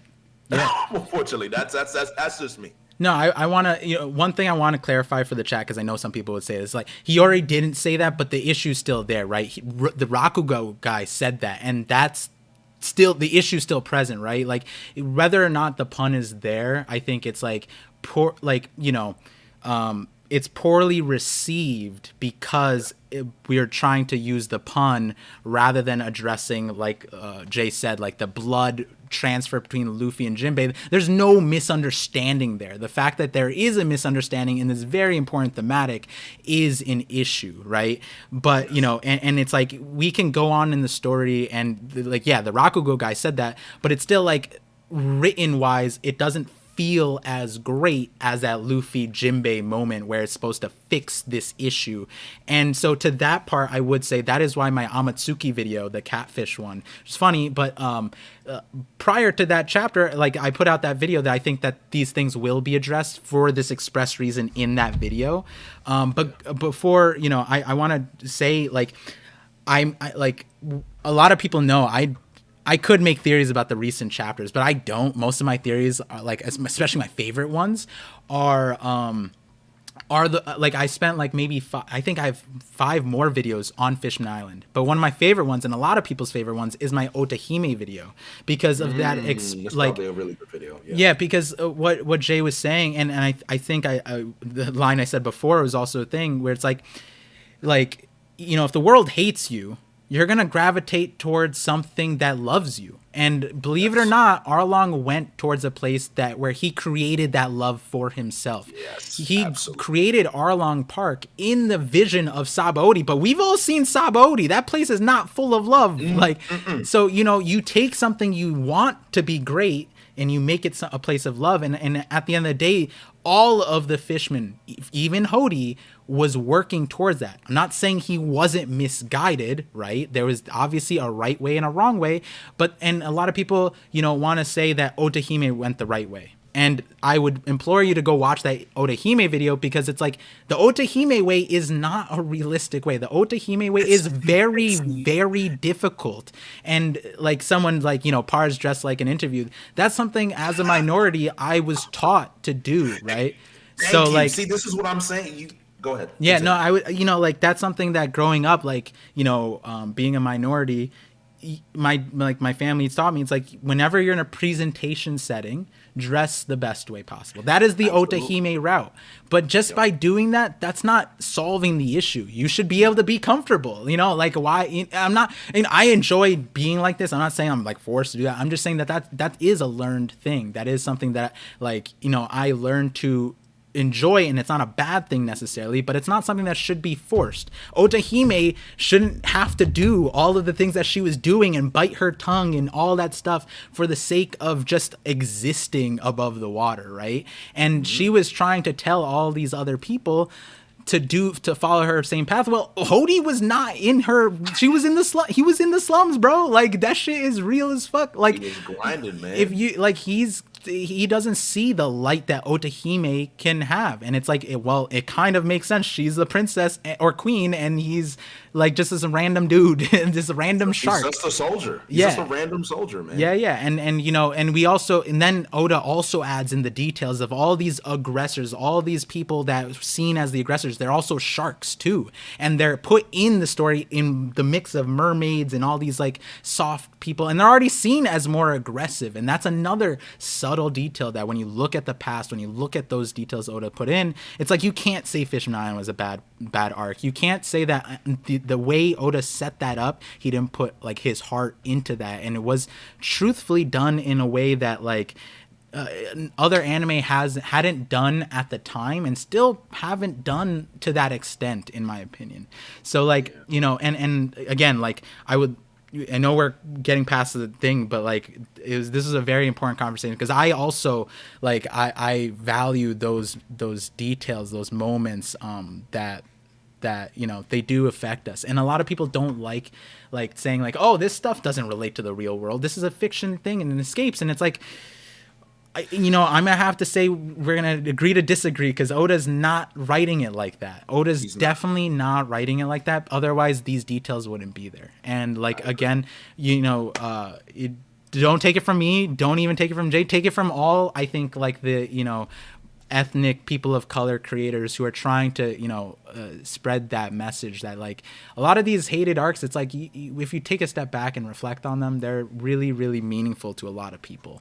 And that, it kind of does hurt me when people do say like, oh, Fishman Island's the worst arc, it's the worst thing, and I'm like, I feel like let's have a conversation, like let's have a dialogue. Yeah, let's have a conversation, and then we'll see. You know what I mean? Like I feel like if you just sit back and look at it and want to see the message there, then it's like you can't miss it. You really can't, and it's an important message for sure. And I hope it's a message that gets like Jay was saying in Wano, that for a lot of reasons to dislike Wano, that is a very valid reason, right, to end a cycle of hatred. And I hope those things aren't lost in the last saga, and I don't think they will be. But where the conversation started was like, I loved the last few chapters, right? But that's my perspective. You may not have loved them, and the reasons why. It's like you just gotta listen to why Jay didn't like the recent chapters, and it's like that makes complete sense, because the thematics he cares about weren't in those last chapters. Nothing in those things are really being set up in a large way, and it's like there's lots of flashy fighting colors and things that are hype, but the meaningful stuff is where a lot of people come for One Piece. And so closing out, it's like, if you guys enjoyed this conversation and you enjoyed Jay's perspective, please go check out his channel, go check out his Twitch, because I love that perspective. And you don't, truthfully, like, I wish I had the time to share that perspective more on my channel, and I am trying to, and like I try to focus on a lot of things people don't focus on. That's why I have so many. I have a video on Vanderdecken. Nobody cared about Vanderdecken, right? Like, yeah. Like, and that's the real point. It's like I make videos on what I care about, and I really love it when another creator's just as passionate, if not more, and Jay's definitely more passionate. Given this, you could feel he almost broke me down and crying on my own goddamn stream. So Jay, thank you for coming through. Thank you for sharing your perspective. Thank you for being a part of the community. Thank you for everything that you've done in terms of, reforming yourself. That's another important thing. Great thing. Away from the Twitter, man. Yeah. So, Jay, if you want to say goodbye to the chat, just before that, I will be continuing the stream and going back to all the bits and super chats and referring to them. And sorry, I didn't bring more into the conversation, but I didn't want to disrupt this meaningful message that we got through. So, Jay, take it away. Let them know. So one, Par, thanks for having me. It's always nice to be in an environment where I really can talk about, it feels safe to talk about One Piece in the way that I've wanted to express it. And there are some environments that we do have in the community where you feel like you are stifled and you cannot share the things you want to share. And one thing that I've taken, especially with my content, is the reason why I don't make a lot of videos, is because, a lot of the recent stuff hasn't really been moving me in the way I'd like to be moved, but I still have hope. I still love the series. Obviously, as you can tell with my discussions about things that Oda's already written, I clearly love this series. I'm wearing a One Piece shirt. Like, it's not fake. It's not propaganda. This is real. This is real. And, to have the opportunity for someone who understands it, it means a lot to me, and, hearing about your relation to the Sanji backstory and things like that has helped me appreciate you as a person deeper, and understanding that you view One Piece in a very similar way that I do. So definitely appreciate that 100%. Your fan base is very, very strong. I love your fan base. Every time Par's in the chat, you see 3 other, Par rights or whatever you call them. What do you call your little crew, your pirate crew? We're the visionary pirates at the moment. The visionary pirates. Yeah. I appreciate the visionary pirates. You guys definitely show love to Par, and that's a testament to the man. Testament to the captain. So I 100% appreciate that. I feel like you and Randy share the same thing. You guys are very loyal, pirates. So I appreciate you guys. And I will try my best to make more videos on the things that I generally do care about, so hopefully, I can do better there, but very happy to be here. Sorry I have to go early, but I have made too many promises today that I have to fulfill. So don't worry about it. Yeah, so I gotta go, but it's been great. Definitely won't be the last time I'll be on the channel, and it, won't be the last time Paul will be on my channel. So thanks for everybody, and I appreciate you guys. Like, comment, subscribe. Thank you, Jay, and have a good rest of your day, and looking forward to that. And I, on the video thing, I'll definitely be pushing that, because that is at the end of the day what people ask for agendas. My agenda is everyone to make more of what they like, be passionate, be more passionate, and not be, stifled by that, right? So more of those Twitter videos, more of these videos where it's like, reacting and being true, right? And thank you for saying that this was like a safe space. That is at the end of the day the main goal here. So won't hold you any longer. Thank you, Jay. Have a good day. And before I go, we didn't talk about one character. There's another character I'm very passionate about because she gets a lot of slack and they don't understand her. Yeah. Boa Hancock. Okay. When you get the chance, I have a Boa Hancock video. It's like, I think it's Understanding Boa Hancock. A lot of people hate Boa because they think she's a bitch and terrible. There's a lot of things people missing. That's another thing I hate, that people do not understand Boa's character. Okay. What she went through as a Celestial Dragon. Right. We'll save that for another conversation. Definitely, we're going to have that conversation later, but pay attention to that, especially since she's back in the story now. So pay attention to that. For sure. Will do. I'm out. Later, Jay. Thank you. All right, so hopefully you guys enjoyed that stream. I mean, today's one was like something that I've wanted to get in for a long time, and I'm so glad that we did. I'm so glad that we did, because I think going forward, I'm going to be trying to contact and get in touch with all the creators like Randy, Troy. I mean, it's no secret. Randy already knows, like, Randy has future sight, so it doesn't even, like, I was going to message him, but I'm booked out, so I didn't want to be like, hey, like, in 2 months, are you free? Because, Randy's a busy guy. So closer to date, Randy, I'll be asking you to come on as well. Didn't want to be like, hey, like, where's my invite? But I'm gonna oh yeah, the red filter. I forgot because I have a new setup. So here we go. There we go. But yeah, so I'm gonna go through the super chats. I just want to, like, end the Jay segment here, like continuing the conversation a little bit. Just on the note, it's like, yeah, like it not that it makes me sad, but like I said at the very beginning, I was just like, sometimes I get this feeling that people are restraining themselves.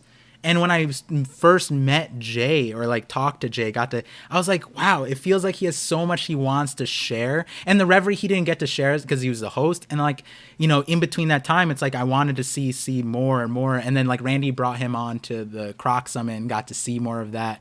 But like you felt the emotions, right, in the conversation today. And that is what I like to bring out. It's like to see more of. And I hope if not from this past conversations with Jay, we get to see more Jay, more One Piece Jay, more Jay in general, more, you know, Jay Unleashed. So I feel like, yeah, there was so many. Okay, hold on, let me just run through. So I was Randy's here, which is funny because I was gonna I had some filler things in between to segue in and out of, but we had a few technical difficulties, which kind of makes sense. Stream is not over. We'll be streaming until I get through all the super chats. We'll be streaming. That being said, I'm going to do a watch party later tonight on Twitch at 10 p.m. For the new episode of One Piece. So just shout outs to that. So if you want to join that watch party, last episode was crazy, and it looks like this episode kept the budget and it kept the hype. So excited for that. But I had some filler things. So we played Gardic Phone on my stream the other day, and Randy came through. And so I was gonna put Randy under the bus and just be like, yo, Jay, what does this make you think of? And go through some of these things, and it was gonna lead us through conversations. Another Randy drawing here. This one was supposed to connect back to the recent chapter where Luffy's hungry and they have Chopper and they have the glutton Bonnie. It's like, is there a situation where they have emergency food? And then, you know, there's this one. So to give you guys, if you guys don't know, there's this game called Gardic Phone where there's like a prompt and then you draw stuff, and it's like a game of telephone, and you go through it and the message gets blurred, but people draw the message and it gets passed over and that kind of thing. So it was really, really fun time, and it was just supposed to be like a thing. And then I was going to ask about Usopp and Elbaf and all that stuff, but we got into a really good headspace. Oh, and then this one, how like right now, Sanji didn't sense that Vegapunk was a woman, where just last chapter he sensed that Bonnie was a woman from very far away while she was hidden. He couldn't see her. Luffy sensed that there was a person, but Sanji sensed that it was a woman. Vegapunk reveals, right? We get the Vegapunk. I think Greich's picture is here now. We get the Vegapunk reveal right here, but he says somebody's coming out. So, you know, I'll take a look at the officials, see if they give a female is coming out. But so end of the day, this is probably a cyborg. This is oh god, demonetized. But yeah, let's leave it here for right now because it's colored. We could do that. You didn't do that one? Wait, I saved this one as Luffy Randy. Okay, so maybe I saved it wrong. I have to go back and see. But this one you definitely did Randy. I know this one you did. But this one I saved it as Randy. So maybe I was wrong on this one. Interesting. Yeah, this one you didn't do. This one I saved differently, but this one was Luffy Randy. You did the first two. Yeah. So some of them weren't Randy, but the first two were. So, but yeah, we'll leave it here for all of you pantsless dudes in the chat. Oh man. But I guess for any of you guys who are new to this part of the stream, typically what we do is we kind of just listen to the stream's called The Voice of All Things, and it's like Voice of All Things was the way that Roger found the true history that led him on the right road, and I'm a One Piece theorist, and that leads us, we're trying to figure out the end story. But the thing with The Voice of All Things is like you have to listen to the voice of all things, right? And so Jay is definitely a voice in the creatorship, and so in bringing on anybody who has a voice in the realm and sharing a perspective, that's why we're here. But to give you guys more of a typical sense of what we talk about. We don't normally talk about the chapters in general here because we talk enough about the chapters. I mean, the days after TCB drops, it's only about the chapters. So these streams are supposed to be like a breath of fresh air from the normal, you know, chapter drops. And we talk about things in the past, things that I'm interested in. If the chapter's super crazy, then we talk about the chapter. But that being said, for the next 2 months, I will be bringing creators on the stream. I have like 6 scheduled in. I have two weeks I'm busy, but for the most part they're scheduled in, and that'll continue to the end of the year. And so that's another thing. And just again, if you guys tuned in late and you miss Jay and you're tuning in now and you're like, wait, where's Jay? I came here for Jay. He came at the very beginning. He had to leave early. He's going to a place that I won't mention because he didn't mention it himself. And he was wearing a One Piece shirt. And I was like, damn, he loves One Piece, bro. He's not even going with people who like read One Piece. Like, he's just going out and he has to have a One Piece shirt. I was like, God damn, that's so cool. I definitely need more One Piece stuff to rock when I'm outside. And then also, if you want to stay current with this stream, then I upload the VODs on my second channel on ParVision VODs. Again, if you like the stream, please drop a like. That definitely does help. Thank you guys, everyone, for being in the chat and talking and participating and being here. I know there was so many chats going through and I was looking at them, but obviously if you saw the conversation me and Jay had, I didn't want to miss a beat, you know. I wanted to make every minute count. And so with that said, I'll go to the super chats that were sent along the way. And what I was saying is that when I upload the VODs, I do look at what you guys chat also. So I do really appreciate you guys being here. ParVision need a filter. Well, Greish made this one. So unless Greish wants to hurt me, which, you know, like, shout outs to Greish for making this. I always shout out that this is why we zoomed in here last time on the stream. And you guys all misconstrued that in, you know, a particular preference or fetish. No, I have a preference for shouting out creators. So that's why we're zoomed in here. This shouldn't get clocked in on the copyright stuff. But yeah, so shout outs to Greish here. And I don't want to sully her work here. And, you know, if Greish is upset by this, I will definitely put up the filter and not be on here. But appreciate all the artists. Because I was saying this the other day, imagine the chapter drops and it's all colored. Even if it's a different creator each time, like it's like, man, the chapters would feel crazy. Oh, wow. Anonymous. Okay, right before we're getting into the super chats, Anonymous gifted 5 subs on Twitch. Thank you. Appreciate what? Wait, hold on. I got like multiple sound things in my headphones, but Thank you for the anonymous gifted subs. I wonder who you are, Mr. or Mrs. Anonymous. Really do appreciate the support. Thank you for being here. Phantom is worth his mod status. Phantom Greyfire is out here putting words in my mouth. Not fetishes in my mouth, but pause. 3-Day, come on. 3-Day, don't call me out on that. Come on, don't call me out on that. But yeah. Thank you, Phantom, for always linking in the stuff too. So let's go back through the super chats and see what was said here. Okay, so they got that One Piece talk, got the Hidden Island, covered them earlier. Silver Crown calling JQ. Donatello, $10 super chat. Sorry I didn't include this in the conversation. Hopefully you understand why. And I'll answer myself, but I'll push it forward to Jay when I get a chance. Donatello says, JD, what are the chances the huge silhouetted egg on the island is the egg that was on the Rogers ship? I'm going to answer myself. I don't think so because that egg is massive. The egg is all massive. And if the island is called that, maybe it wasn't, it couldn't be, it could be, maybe it got renamed. And the egg grew. Do eggs grow? Wait, no, like an egg doesn't grow, right? Like, when the chicken puts out the egg is the same size. The inside of the egg develops, but it's the same size egg. Pretty sure. So I don't think eggs grow like that. They don't like shed. They're not like snakes and like stuff like that. They don't like, all eggs grow? Wait, what? No, it does. All right, Hassan, Jacko, eggs break. Yes, eggs break. That's how we eat them. El Baffy out here just making shit up. Do you like eggs sunny side up or scrambled? I like eggs in general. Honestly, I've seen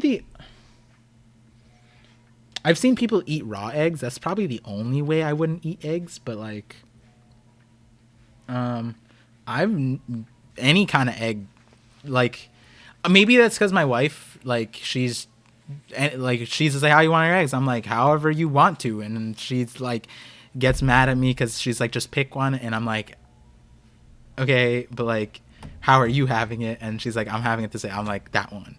But maybe I'm just blessed by that because she's really good with cooking and in chefery. She's like Sanji with it. So but yeah, so thank you for the super chat, Donatello. Andrew Connor with a $5 super chat. Love you guys. Make sure to pass that along to Jay. My agenda is that Emerald City mystery will be solved in Elbaf. The Emerald City lies on top the Atom Tree as Asgard. Okay. Andrew Connor, if you're still in the chat, tell me what you think the Emerald City is. Like, what is its consistency? Par's wife is really good with it. She's really good with everything. My wife is really good at a lot of things. So, and Andrew Connor, if you're still here, if you're not here, I'll look at the chat, see if you're here. Just want to hear what you have said here because I really love that idea. I never thought about that, but I've said something similar. Now, similar from a different direction. Now, what I do want to preface is, see, when I was talking with Jay, right, the reason why I asked him about the theory stuff is because a lot of these chats are asking about forward-looking questions, right? And Jay, not that he doesn't care to not look forward, but the recent chapters didn't excite him. So that's why I want to gear the conversations towards something that does excite him. And, you know, talking about those meaningful things did excite him. So I, again, apologize for not bringing up the things, but I did want to bring out that Jay, because he, you know, every chapter reaction he gets these questions often.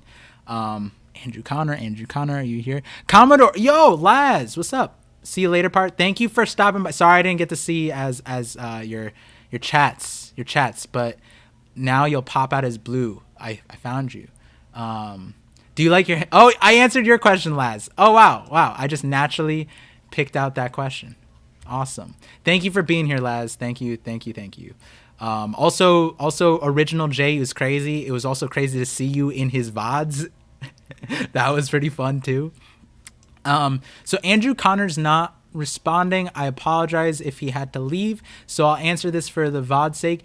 I really like that he said the Emerald City lies on top of the Atom Tree as Asgard. The reason why is Emerald City might be a misnomer in the sense that you think emeralds, right? But Emerald City could just mean it's a green city. And what is green? Nature. So when we, I forget which video it was. I believe it was in regards to the Nolan video. Yes, the Nolan video. When I was talking about how there's multiple ways to find the true history, botany being one of them. The botanical laugh tale might be the Emerald City.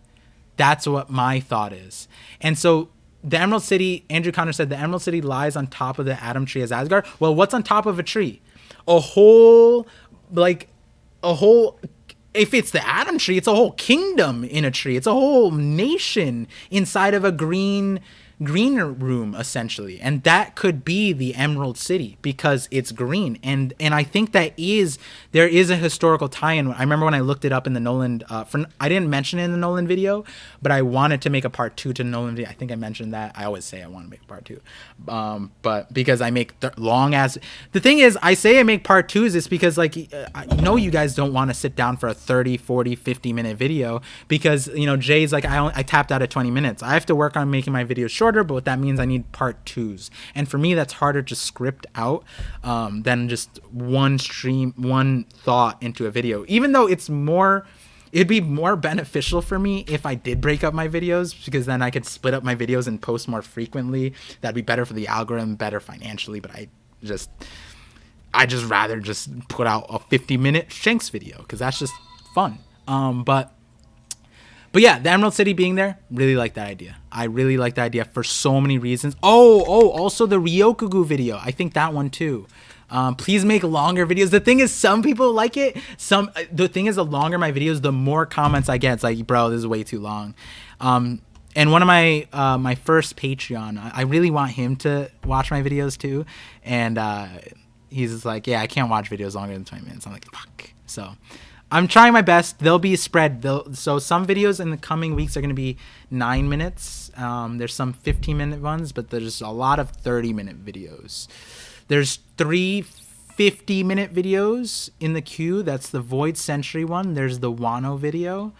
The Elemental Hockey one. Oh, man, there might be 4 like 45-minute. Oh, the Conqueror's Hockey one. That's already 45 minutes. I have to finish that one. Oh, God. It's happening, guys. It's coming. I'm going to be the next 2 months is all ParVision. I was able to put aside my other life stuff for the most part. I was able to do that, but hopefully we're able to be here. ParVision is a long vision. Yes, it is. Teching geography is everything. Par botany is everything. Par is everything Phantom Greyfire. That is the point. Everything is everything. Music, botany, science, architecture. There's a reason I talked to Dax Sake, right? Because Dax Sake is an environmentalist, or not environmental. He studies environmental science, and it's like that's important, and the physics is important. So many things are important. No lie, I'm ready for more ParVision theories. Yo, thank you. Definitely, trying my best to get them out. Bry the Freak, the era of ParVision. It's exciting. I really like your longer content. Your stuff to me is easy to digest. Appreciate that. A side note, I should emphasize this more. I am premiering all of my videos. The reason why is because that's a learning thing for me, because I get to see how you guys receive the theories. So if you guys see a premiere, even if you guys can be there for like 5 minutes, 10 minutes, whatever it is, I do really value that, because I get to see like your live reactions, how it goes through. For example, the Godfather Shanks theory, I wrote that in a specific way so that the moment you felt the emotion, I addressed it the next part. And if you look in the live chat, that is exactly how it was received. And I was like, wow, this is great. So that is one of my ways I try to improve myself is through the premieres, because I see how you guys are receiving the video, and I try to connect myself closer to you, or in general the community, and talk the talk. El Baffy says, I prefer shorter videos. Don't hate me. Don't worry, El Baffy. Everybody has their own preferences, and my goal, my job as a content creator is to make my content a place that's enjoyable for as many people as possible while staying true to myself, right? So, and not saying shorter videos aren't me either, because some of my favorite videos are my shorter videos. The Otahime one is a short video. It's a 10-minute video, I believe, and I really love that one. Is it just me, or a little quiet in the ParVision videos? Might just be me. Is it really? People told me I was too loud, so I quieted it down a little bit. Let's see. Let me get through some more of the super chats. Time Lord with the bits. What is your guys' favorite mystery in the One Piece world? Mine is either Tequila Wolf or perhaps the connection between ancient Wano and Jaya. Time Lord, that one is going to be a question I for sure will bring back up with Jay in a future conversation, because you saw how we were going to that, where I was letting him know literally all the videos I sent to him were the exact kind of synthesis that he likes, the past synthesis and the mysteries, and that was the title of the thing. So definitely we're gonna get to there soon. And also, you guys heard like Jay, it's like he doesn't get enough chance to like speak on his thing, because he only really has time to do the reactions, and if he had the time to do more videos, it would be on those things, right? And so hopefully we get more of that soon. Hopefully Time Lord will get the answer naturally. Let's see, Mr. Bushido. Oh, we addressed this one earlier on in the stream. Dan Demand, thank you again. Thank you guys for supporting the stream. Thank you, Mr. Bushido, for the 4 months. Damn, that was fast. It really was. Mr. Bushido super chatted €2. Pink hair people greater than blue hair people. Kurozumi, pink hair people, greater than blue hair people. Is it because I asked you guys to submit blue haired people in the Discord? I have this reason that I'm looking at the blue haired people, but I see why. I see why you're saying that. I can understand. Hey, I mean, I love people of all hair colors. So, Dan Demand, another $5 super chat. Jay, how do you? Okay, so we answered that, and he answered that at the beginning of the stream. That's how we started out. Fiery White Boy, $5 super chat. Frank with Megazord Sunny versus the colossal battleship Sanwan Wolf fight is going to be hype. I hope that Frankie levels up like that, bro, because Vegapunk fodderized our dude, man. I hope we do get that. For sure. That will be hype. Too. If it's that big, is the shark, the mecha shark that we saw, the Gigalodon shark that we saw, is it that big? It's probably as big as Sanwan Wolf, right? Maybe a little bit smaller. So then the mecha is probably a close relative. Holy shit, that's kind of scary to think about. I don't even know. Oda's so awful with sizing anyways, but Strahd, if you lean into both styles, you don't really lose if you enjoy both. Yep, could be a fun way to grow your community too. Appreciate. Yeah, for sure. It's mainly so if you've noticed, I was trying to get shorter videos out recently, so I had an 8-minute one, then it was like the next one was like a 20-minute one. I keep trying to make shorter videos, but not because I want to, but because the YouTube algorithm kills me by not posting frequently, and making those longer videos are so hard. But you know, one way or another, it'll happen. We'll get more ParVision content out there. If you're here, you're not poor, you got family. Facts. As much as, you know, all the people in the super chats, I do appreciate all of the super chats. And, you know, whether you're younger or, you know, you can't, this is free content. Don't feel obligated. The support you're given is by being here, right? By being a family, right? Being a community, being so welcoming to Jay, being so welcoming to all the guests, being so welcoming to me. That, you know, that is the family, and that is the support. That is the support that comes first and foremost, for sure. Time Lord has a 25-bit or bits chat. It says, my two saddest moments are Nami and Robin. Nami watching the mother she yelled at not long prior to give up her own life without fear for her kids, because she'll never stop loving them. Yeah. Okay, so so the alerts being here is fine. Give me 1 second, because the thank you for the toast. Yes, toast to the family. Honestly, that was a fine one to say out loud. But why is it starting to say all of them out loud now? Super chats. Honestly, don't know what to do with this one. I'm just gonna mute it for now, and I'll get through them.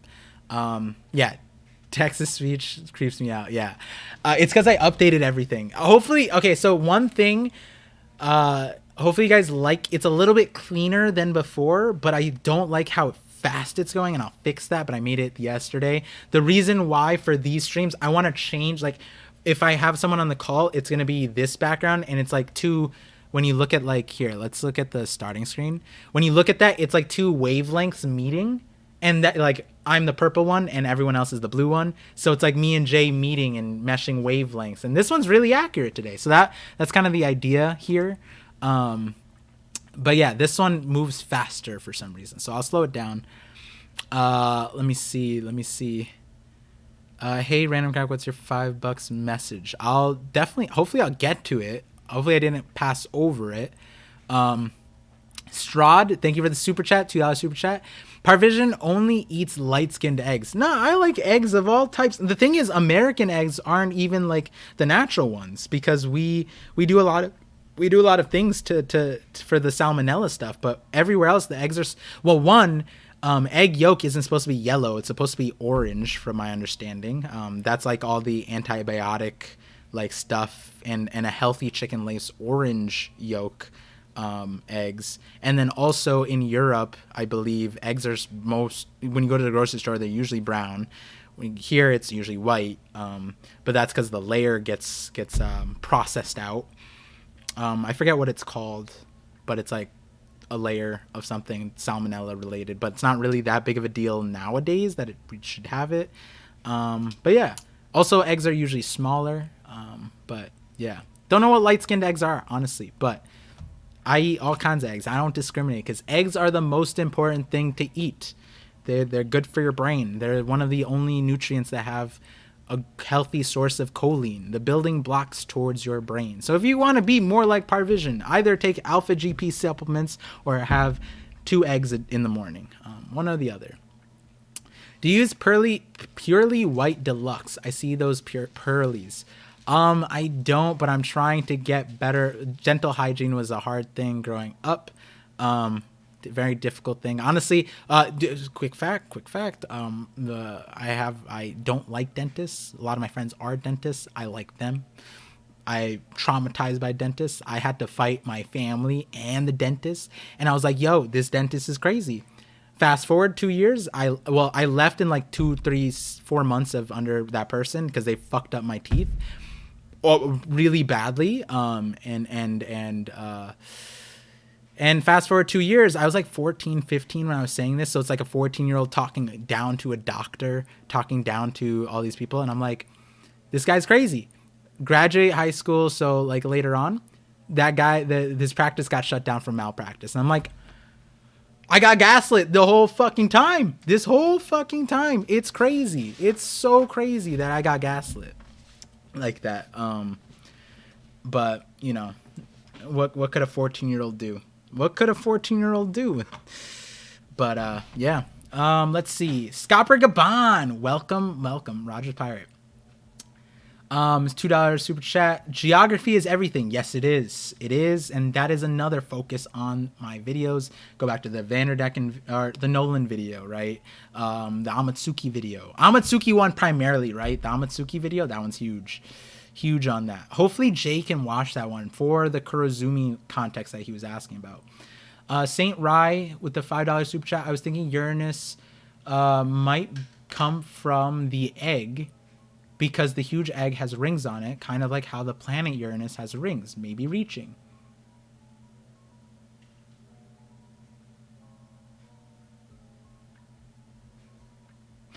Okay, real quick, I really liked Randy's theory about I think it was Randy. Was it Randy? Hold on, let me just make sure. No, it was Hidden Island. On his live chapter reaction that he does Fridays at 2:30 p.m. So right after Randy streams, Hidden was saying that Vegapunk was working on a geothermal vent for Karakuri Island. So it would make sense if he continued that on Egghead Island. Now, an egg needs to be incubated to hatch. We see the egg look like it hatched. So maybe Vegapunk succeeded in that geothermal thing on Egghead, and that's how that egg hatched in the first place. Now, what came out of that egg was never discussed, right? Because it's like, what the fuck could have came out of that egg? And why would that be, I guess, like, if it's related to Vegapunk, then why would it be necessary? Why would that be? It's so interesting. But I do like that connection. You're right. The rings, Uranus. Does Uranus have rings? Wait, hold on. Uranus does have rings. Ah. But what are they gaseous rings, or what are they made out of? Faint rings. The ice giant it's also an ice giant. Oh, I completely forgot about that. Because that relates to the weather related stuff. Does anyone know what the rings of Uranus are made out of? Because not all rings are like asteroid belts, right? Like the rings kind of are like these, they're interesting. The mechanism that combines the narrow rings is not well understood. All right, well, if Wikipedia is saying it's not understood, then I don't know. Gas and ice, that's what I thought. Science, yes. They're very thin, that's all I know. Hey, I mean, it's interesting, right? It's interesting to see what is up there with that island. See, the thing is, if you read, so if you guys don't know, I do chapter analysis, not on my channel, as a podcast. So the link for it, you could see it. It's right here. I'm up on Spotify, Apple, wherever. And so I did a 1061 one. It was shorter, but I did a collab with Sai also. And yes, feet piece. And one of the things I said was like, we're going into a lull in terms of, and we should. And you can understand that where the first like 6 pages of it were the sequence of the shark, and however you want to justify it, to me, it was like we could have pinpointed the important parts and skipped it like we have done in the previous stuff. We went through them leaving Wano faster than that shark scene, right? And that in itself is slowing down the pace. Now, that being said, when it comes to the hype, though, like we're getting a Vegapunk reveal. It's super exciting. And although we're slowing down, there's still so many discussions that came out of that chapter that are just absurd. So absurd.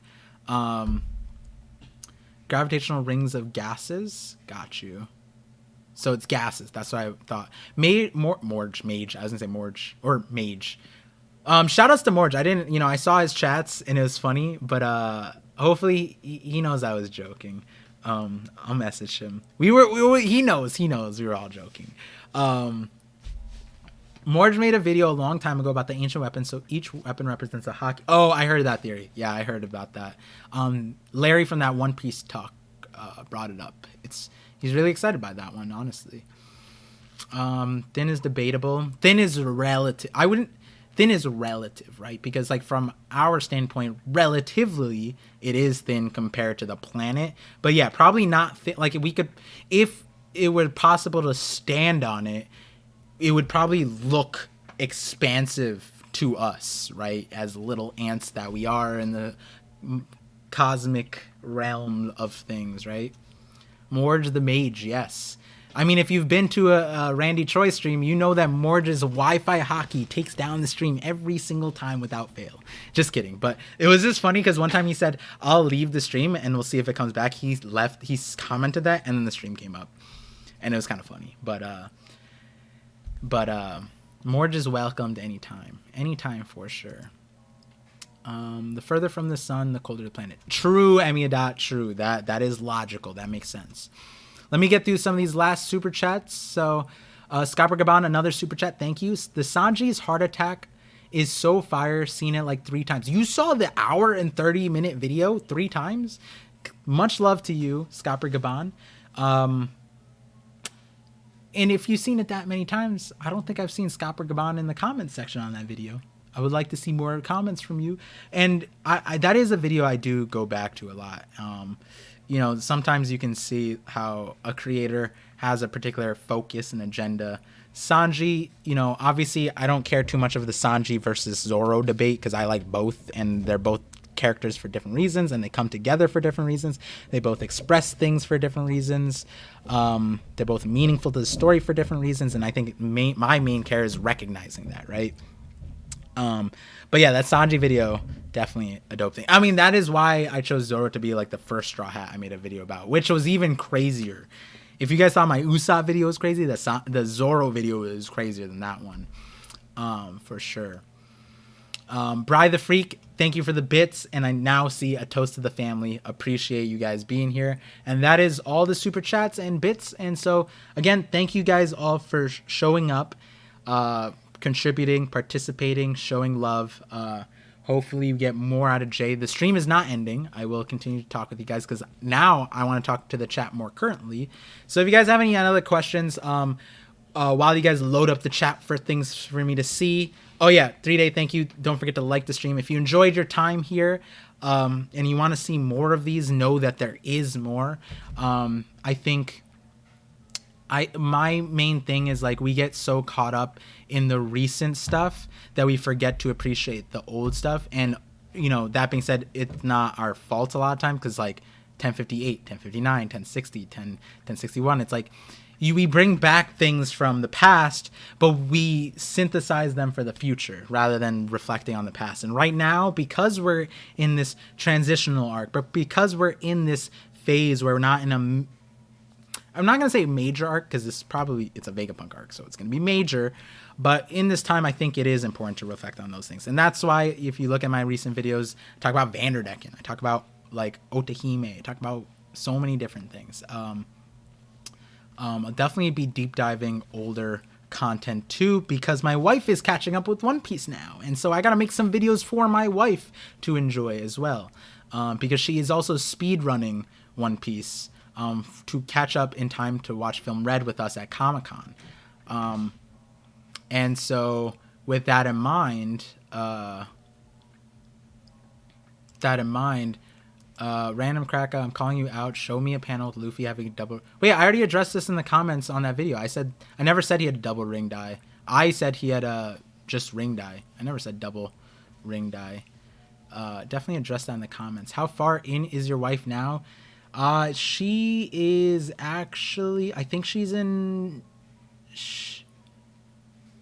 She's in Grand Line, at least. I don't know exactly at the moment, so don't know. Weirdly enough, Phantom Greyfire said, weirdly enough, longer videos are less intensive to timestamp since you stay on topic longer and I don't have to back up as much. Okay, so if Phantom Greyfire is saying that it's easier for him to help me out, I'm trying to help out Phantom Greyfire. So definitely be in line for future videos. Be ready for those longer videos coming out. There was something else I want to say. Again, if you came in late, ParVision VODs, my second channel, this will be posted up as a VOD there. I'll probably end the stream in 8-ish minutes, but oftentimes my chat holds me hostage. So with that in mind, we'll probably go to max 7 p.m. The reason why is I need to eat before the watch party at 10 p.m. So 10 p.m. Eastern time, when One Piece drops on Crunchyroll, we do a watch party on Twitch, and that is something I'm going to do. Now, the next big thing is this weekend's a very special weekend, because we don't have just one Voice of All Things stream. We have 2 Voice of All Things, and another voice I want to highlight is Volume 1 Podcast, who just caught up with One Piece, and they brought me on their channel in their journey catching up to One Piece, and they brought me in on their celebration earlier this week. If you guys missed that stream, I highly recommend it, because it had the likes of Tekking, it had the likes of Joy Girl, but it also had some creators and viewers that you may not be aware of, who had really great takes, in my opinion.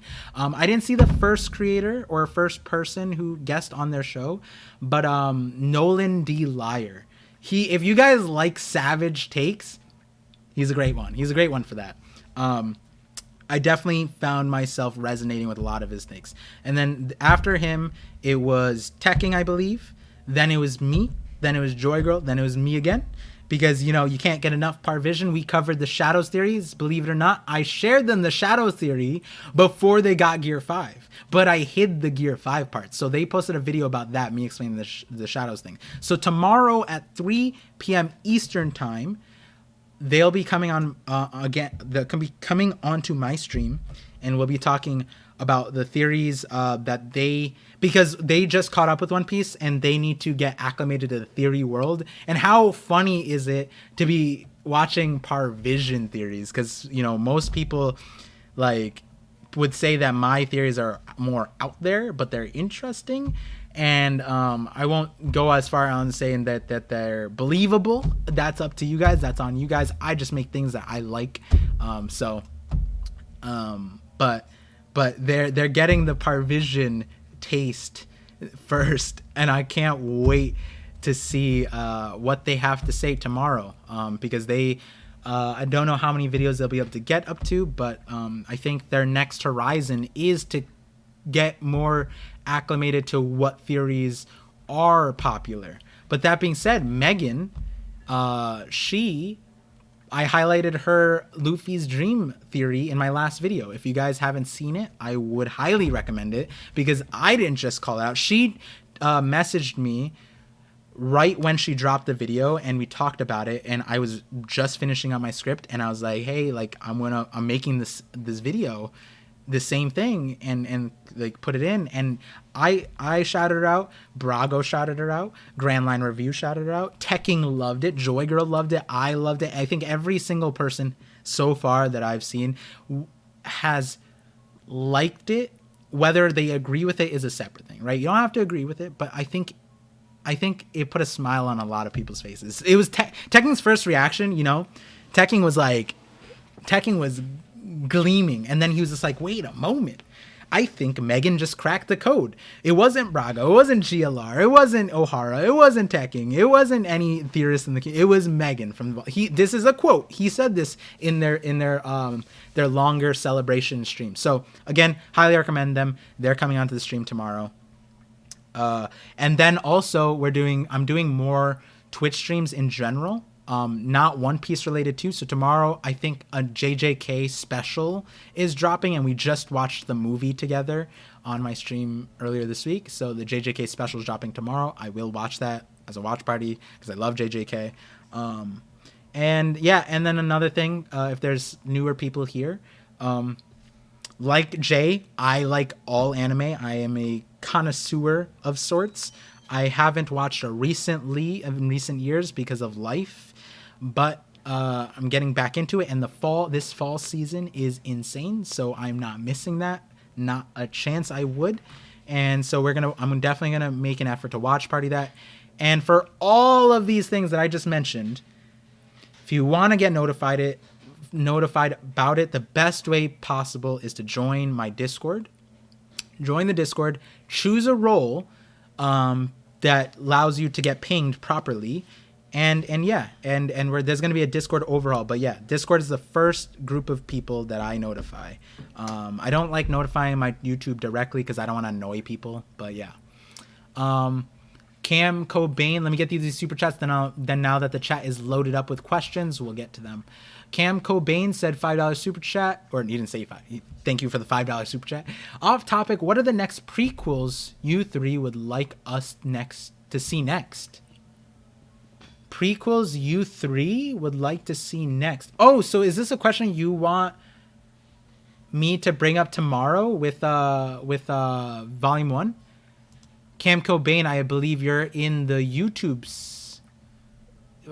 Give me some clarity on what you mean by that. I'm not quite understanding, and I want to answer that properly. Prequels for One Piece or in general? Because JJK prequel is pretty nice. One Piece prequel would be good. I think the reason why we haven't gotten it yet is because Oda's story is so intertwined. It's an extra level to bring up a prequel that doesn't spoil a future storyline. I think that's kind of why. But yeah, give me some clarity on what you mean by that, and give a proper answer. Let's see. Just showed up and I gotta appreciate the drip.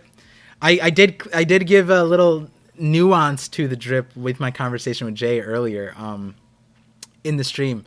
But that being said, yeah, thank you. This is again another quirk of ParVision streams is this is Professor Par. This is Professor Par because we are scholars of One Piece. The thing is, making a One Piece channel, you have to be passionate. You have to, regardless of your takes, regardless of whatever, you're passionate about it enough to devote your time like this.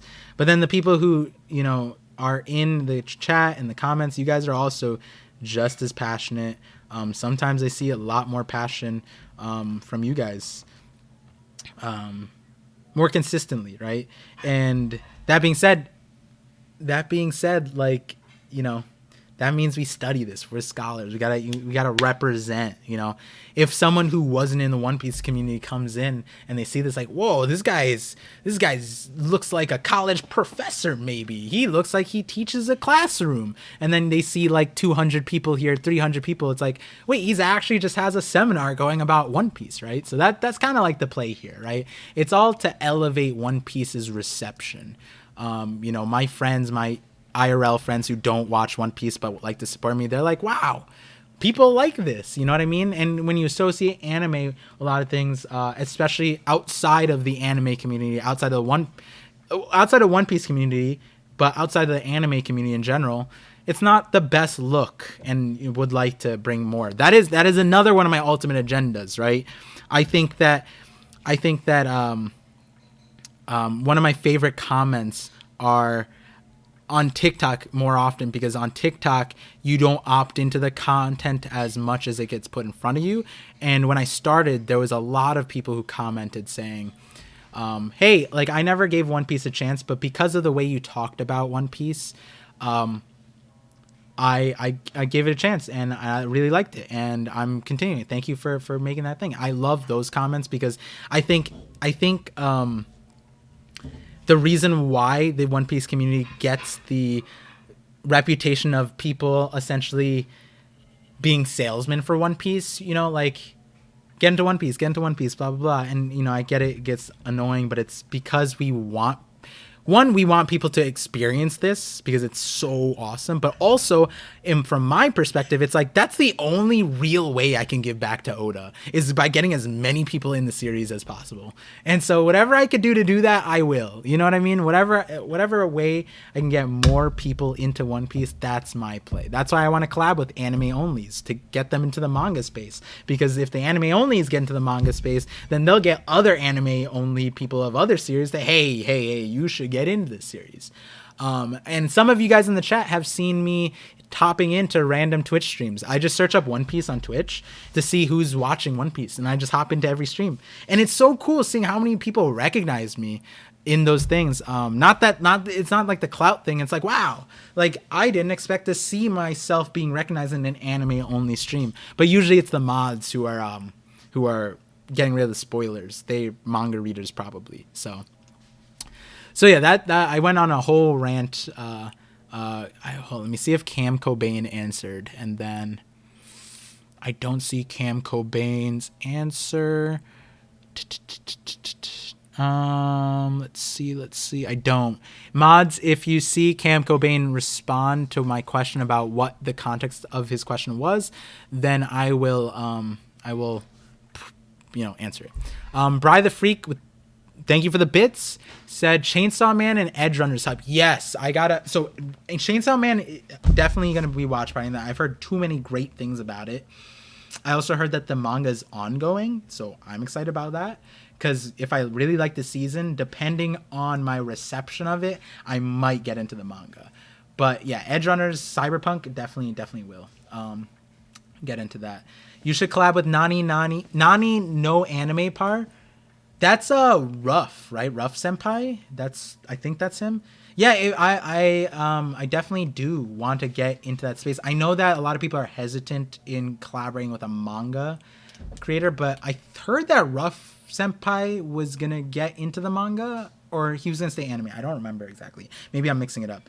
But yeah, if you guys want to see me collaborate with people, send them. Let them know about me, or let me know how to contact them. What the best way is. Send it to me in the Discord, and I will. That is my videos top priority, because I need to do that. Can't let my channel die. But if second priority, if not equal to the first, is talking to as many people in the next 3 months, as many people. So.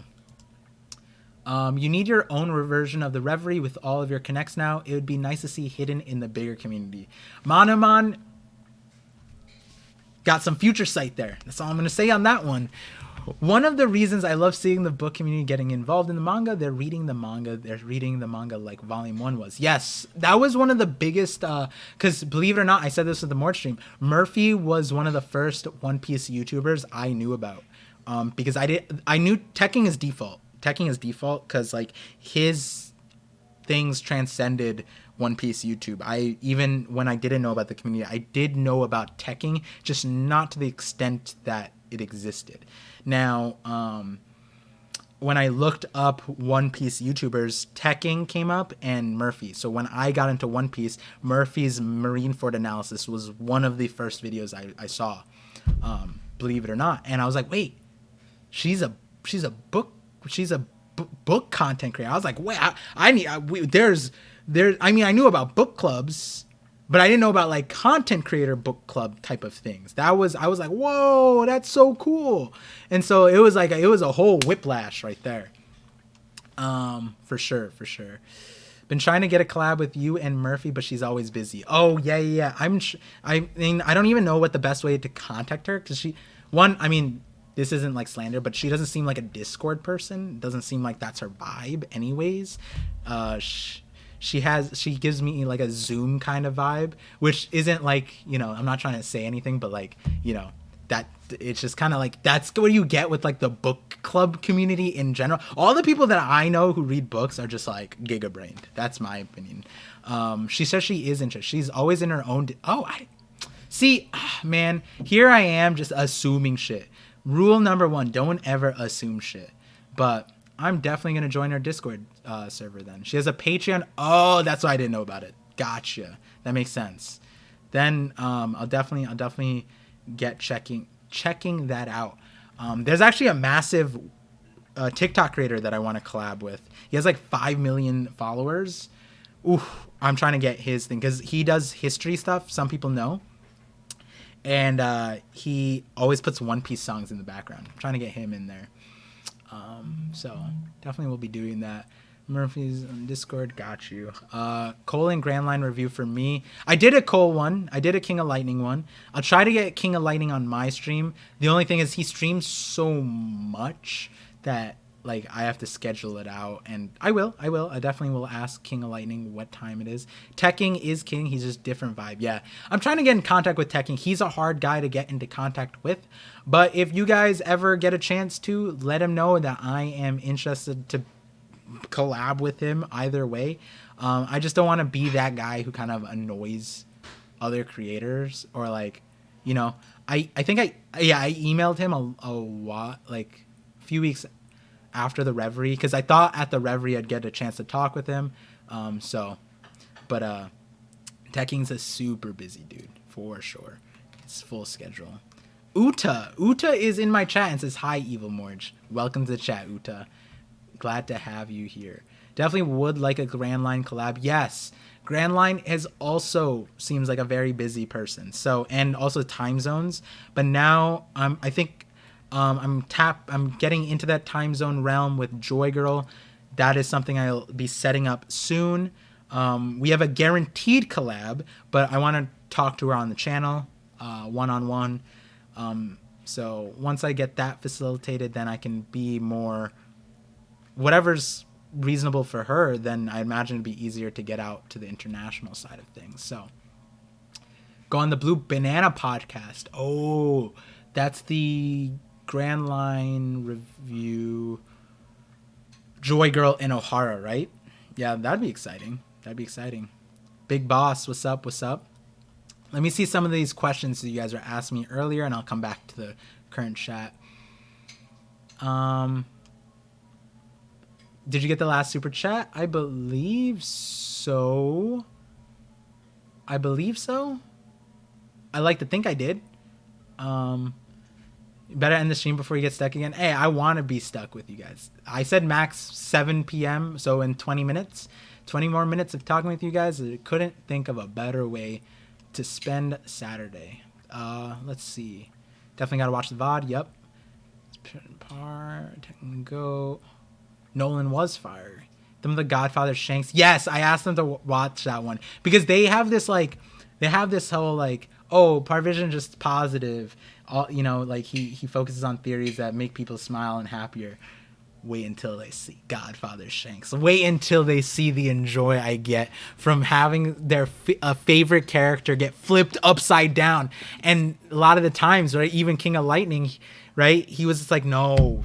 His main thing was like, stop talking about Shanks in that light. You know, so and the thing is, I do care about your smiles, but I also care about my smile, and that video made me smile a lot. With the premiere, if you guys go back to that video and look at the live chat, when I said I curate the video to your emotions, the moment I dropped, I said by now your stomach is turning. But when I dropped the human trafficking side, the chat was like, no, and then if I was streaming, the smile I had, I was just like, ha, I did it.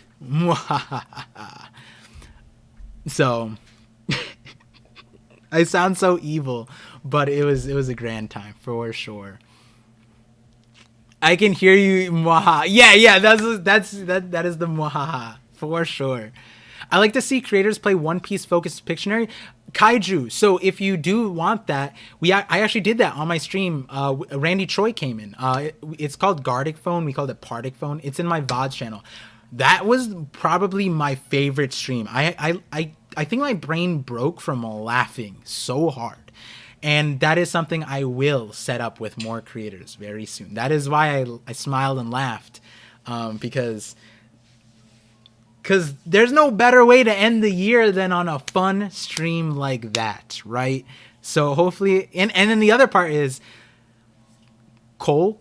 Like, I want to see him draw.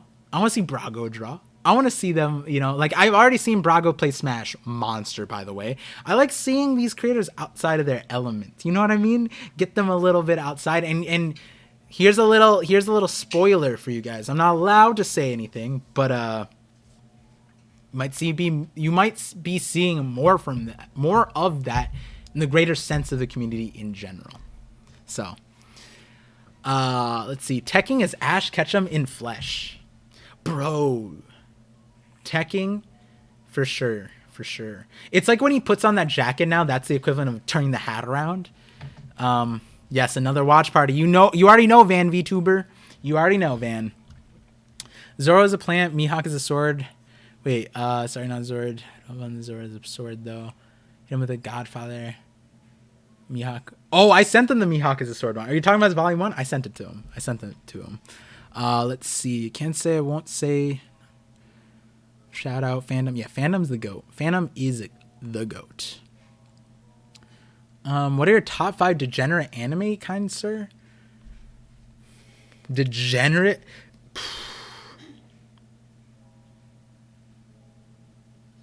I mean, there's degenerate that you kind of enjoy, right? Like pure testosterone ones, right? But then there's the degenerate ones where your brain starts losing brain cells. And for me, I think most of them would have to make up the garbage isekai trends that came out in the last like 4 years. I bet you in there 5 of them easily. There's a garbage isekai that literally made you dumber watching it. For sure. They put out. Oh my god. It's just. Yeah. But I'm sure there's some outside the isekai genre. I can't off the top of my memory. I definitely watched like 1 or 2 that are like, kind of interesting. So if there is a 2-piece, is it past or future in your opinion? I think it's past and future. I think it's a repeat of the Void Century. So one of the ideas, Eric, was that Eam is the son of Joy Boy. And so that would complete the deadbeat father thing, that Joy Boy is the ultimate deadbeat father. Eam is the son of Joy Boy. Joy Boy was bringing the world into one piece, and Eam was about splitting it in 2 pieces. So now we're in the story of One Piece, the story that's supposed to resemble Joy Boy. And so if there was this 2-piece, then it would be the reflection about Luffy's son, Boofy, being the next Eam. Mic drop. But, Eric MC, most active in the chat. Yeah, actually, I've been seeing a lot of you, Eric. Thank you for being here. I just want One Piece to be completely reanimated. Facts. Monomon, facts. That's the priority. For sure, we need all... the... I'm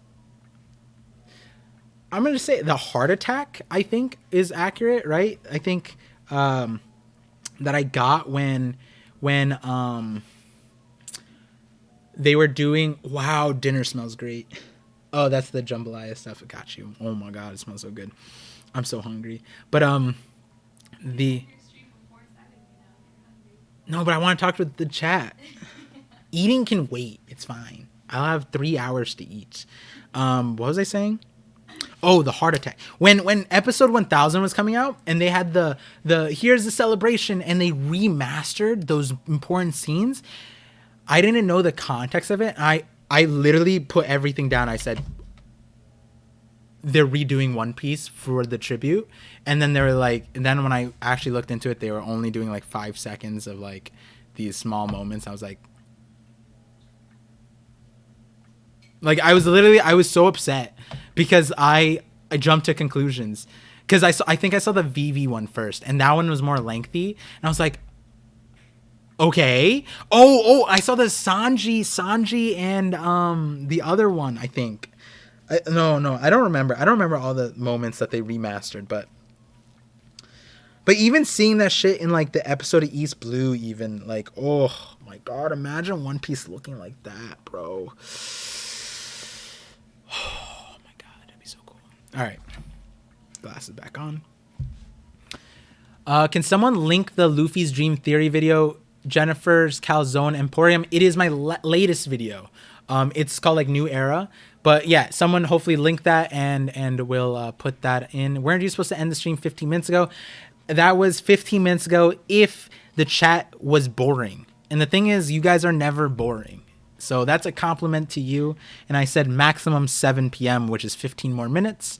And I'm further back in the chat at the moment, so there's no doubt in my mind you guys will keep me here. And make sure to stay until the end when I end the stream, because it'll take you directly to the next the stream tomorrow. Actually, let me check my Discord real quick, because Sai is supposed to put out a video, or hidden. Let me just double check, because if either of them are premiering their video, then I would want to support that. Because low-key I hate redirecting to myself, but I just do that because it's like I have my own schedule, so I can schedule my videos so that it makes sense. But it's not like, hey, can you schedule your thing so that I can schedule my thing for your thing? You know, that's not how that works. But if there's ever a time when I see someone premiering a video, I definitely transfer people over. Wait a second. Oh, you know what? Tonight, Davies Dark Tournament, that One Piece Talk is having a thing, so I'll redirect you to that. Oh, that was fun. If any of you guys saw my tweet, the poll that Marineford, Garp, or Sengoku versus Marineford, Garp, and Sengoku, and 2v1 versus Kaido. Don't answer this now, because I don't want a power scaling chat right now. But if you do, go to that tweet and answer it there. Oh, the tweet ended. But we're gonna get more of that tonight. From that One Piece Talk. So I'll redirect us towards that. Nice. Let's see. There we go. Okay, cool. And perfect. They're starting at 7. So there's no gaps in the content. I'm just listening to commenting thoughts. Eric, I appreciate you. Hopefully not too much. No, not too much. Feel free. And you're not spamming. That's the most important thing. Just to clarify, I do try my best to read all the chats. Sometimes I don't get to them, but please don't spam. I do like to just get the things. And if there is something, the mods will put it up in my face for me to see. They could put Barto in Logtown. Interesting. Sumanova Kaido. I'll disagree. I'll disagree. What do you think about Vegapunk collecting DNA from all the Straw Hats? Do you think he or she knows about Nika? I like the collecting DNA. I think that is something that might happen. Right now, like, Vegapunk is every scientific mind combined. Whether it's Dr. Robotnik, Eggman, whether it's like, or not scientific, it's every big brain. And that even goes to Mewtwo. That goes to Mewtwo, Pokemon. Like, cloning. When I think about cloning in this regard, I think about Mewtwo, the first Pokemon movie, 100%. Like, and then you look at his body proportions, bro. Look at these body proportions. If this ain't Mewtwo proportion thighs, bro, you add a tail, this could be just Mewtwo. So again, I can't express you guys enough. Thank you for welcoming me, and again. And I plan to be constant. I'm pretty free, so I'll always be here. Eric, you are welcome to be here for sure. For sure. Welcome. And I'm looking forward to seeing you in more of the things. And I stream more often on Twitch, so definitely hop over there because we'll be streaming there exclusively tonight. But yeah, Hidden's Mega Theory needs to be shown in the Reverie for sure. If not shown, it needs to be highlighted, right? I brought it up as much as I could, wherever I could. But yeah. Hey, Sushan. I don't like. I know not that I've definitely heard. Where have I heard that name recently? Thank you for being here. First time being here live. Welcome. Hopefully you're enjoying the stream. If you came here for Jay's section, that was earlier. I'm posting the VOD on the second channel. Yeah. Right now it's just off the riff and I'm just talking to the chat. So the more scheduled stuff, tune in again tomorrow at 3 p.m. Eastern time, and I'll be talking with another creator or another group of creators. Mewtwo is Frieza. But Mewtwo is understanding. You know, by the end of the story, he just needed Mew. You know what I mean? Whereas Frieza's still on that monkey stuff. And it's ironic given the latest updates in the forums. You know what I mean? So, got you. Okay, so I got through these chats. All right, so now I'm current. Supreme Lord. Glad I got that conversation with you in Preach's comment section. You think Kaido too? I definitely know you know. They say it's Kaido. Agree to disagree. Cole level stalling from ParVision. Wait, not stalling. I'm enjoying the time. See, Cole level stalling is me if I pulled up Whiskey Peak and I started counting cactuses because that's what he did. Threeville collaboration, yes. For sure. I'm saving Threeville for a special time because right now, me and Threeville, I don't know exactly his timeline. We have spoken before. That's a lost VOD, actually. I asked him about it. I forget.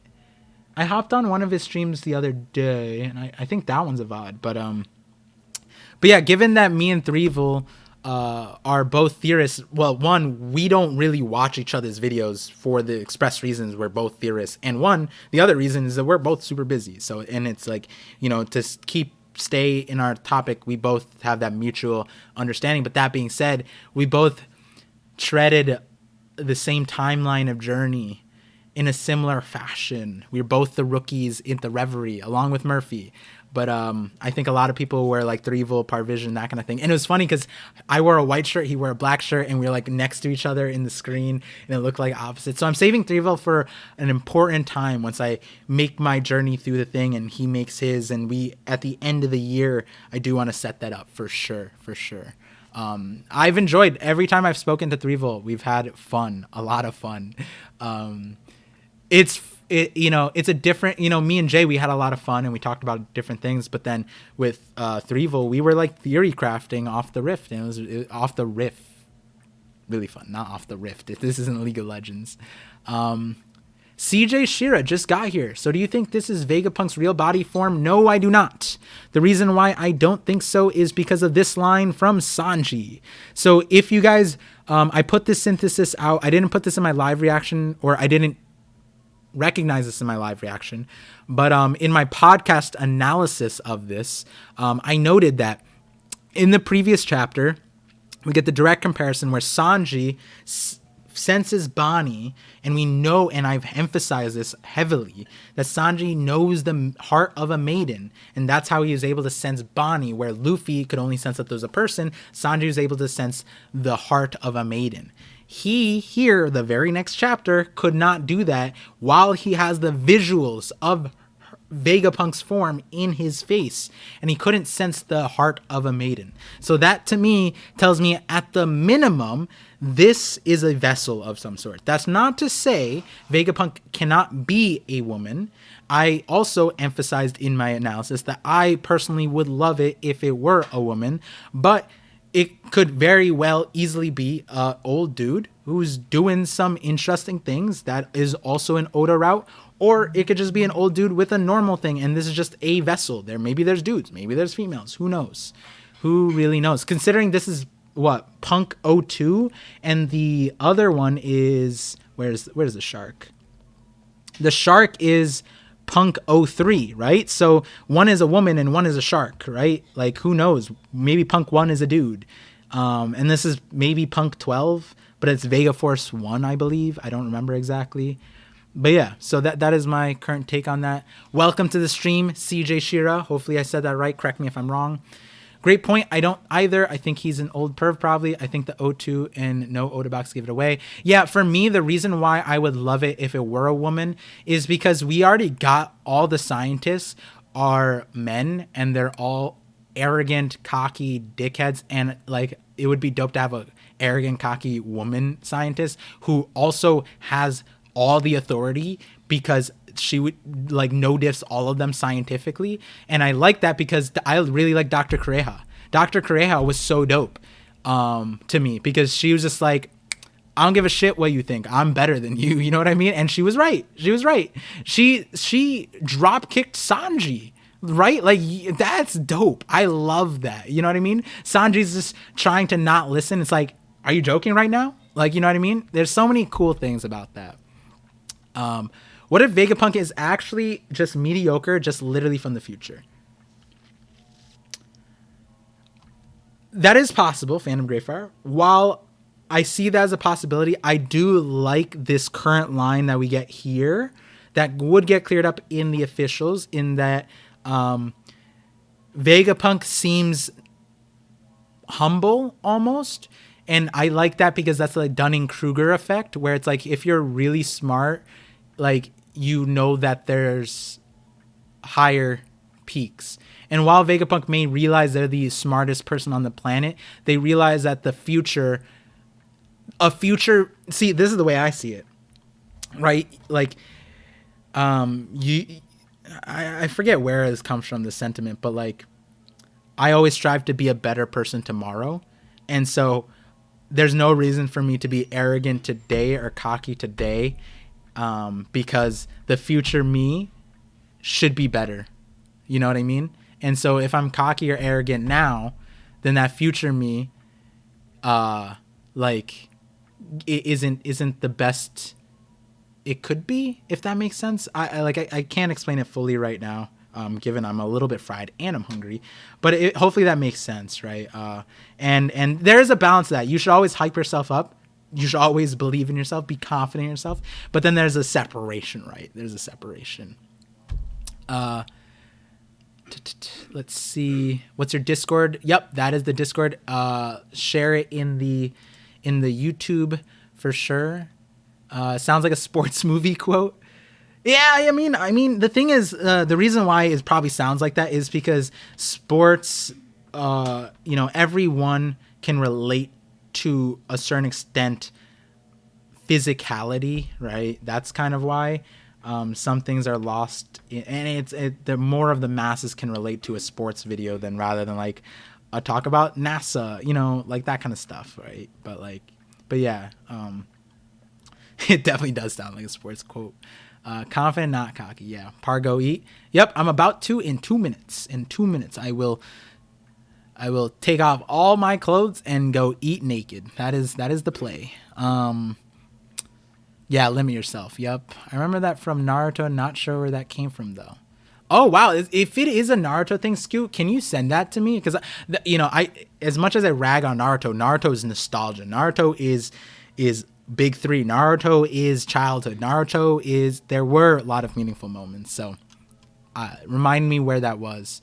This is a pant. Yes, this is a pants stream, pants check. I have to, because 1061 is on the thing. I'm wearing dress pants. I'm not wearing shorts or anything like that. When I get dressed up, I kind of have to do the full 9 yards because it just doesn't feel right to me. So.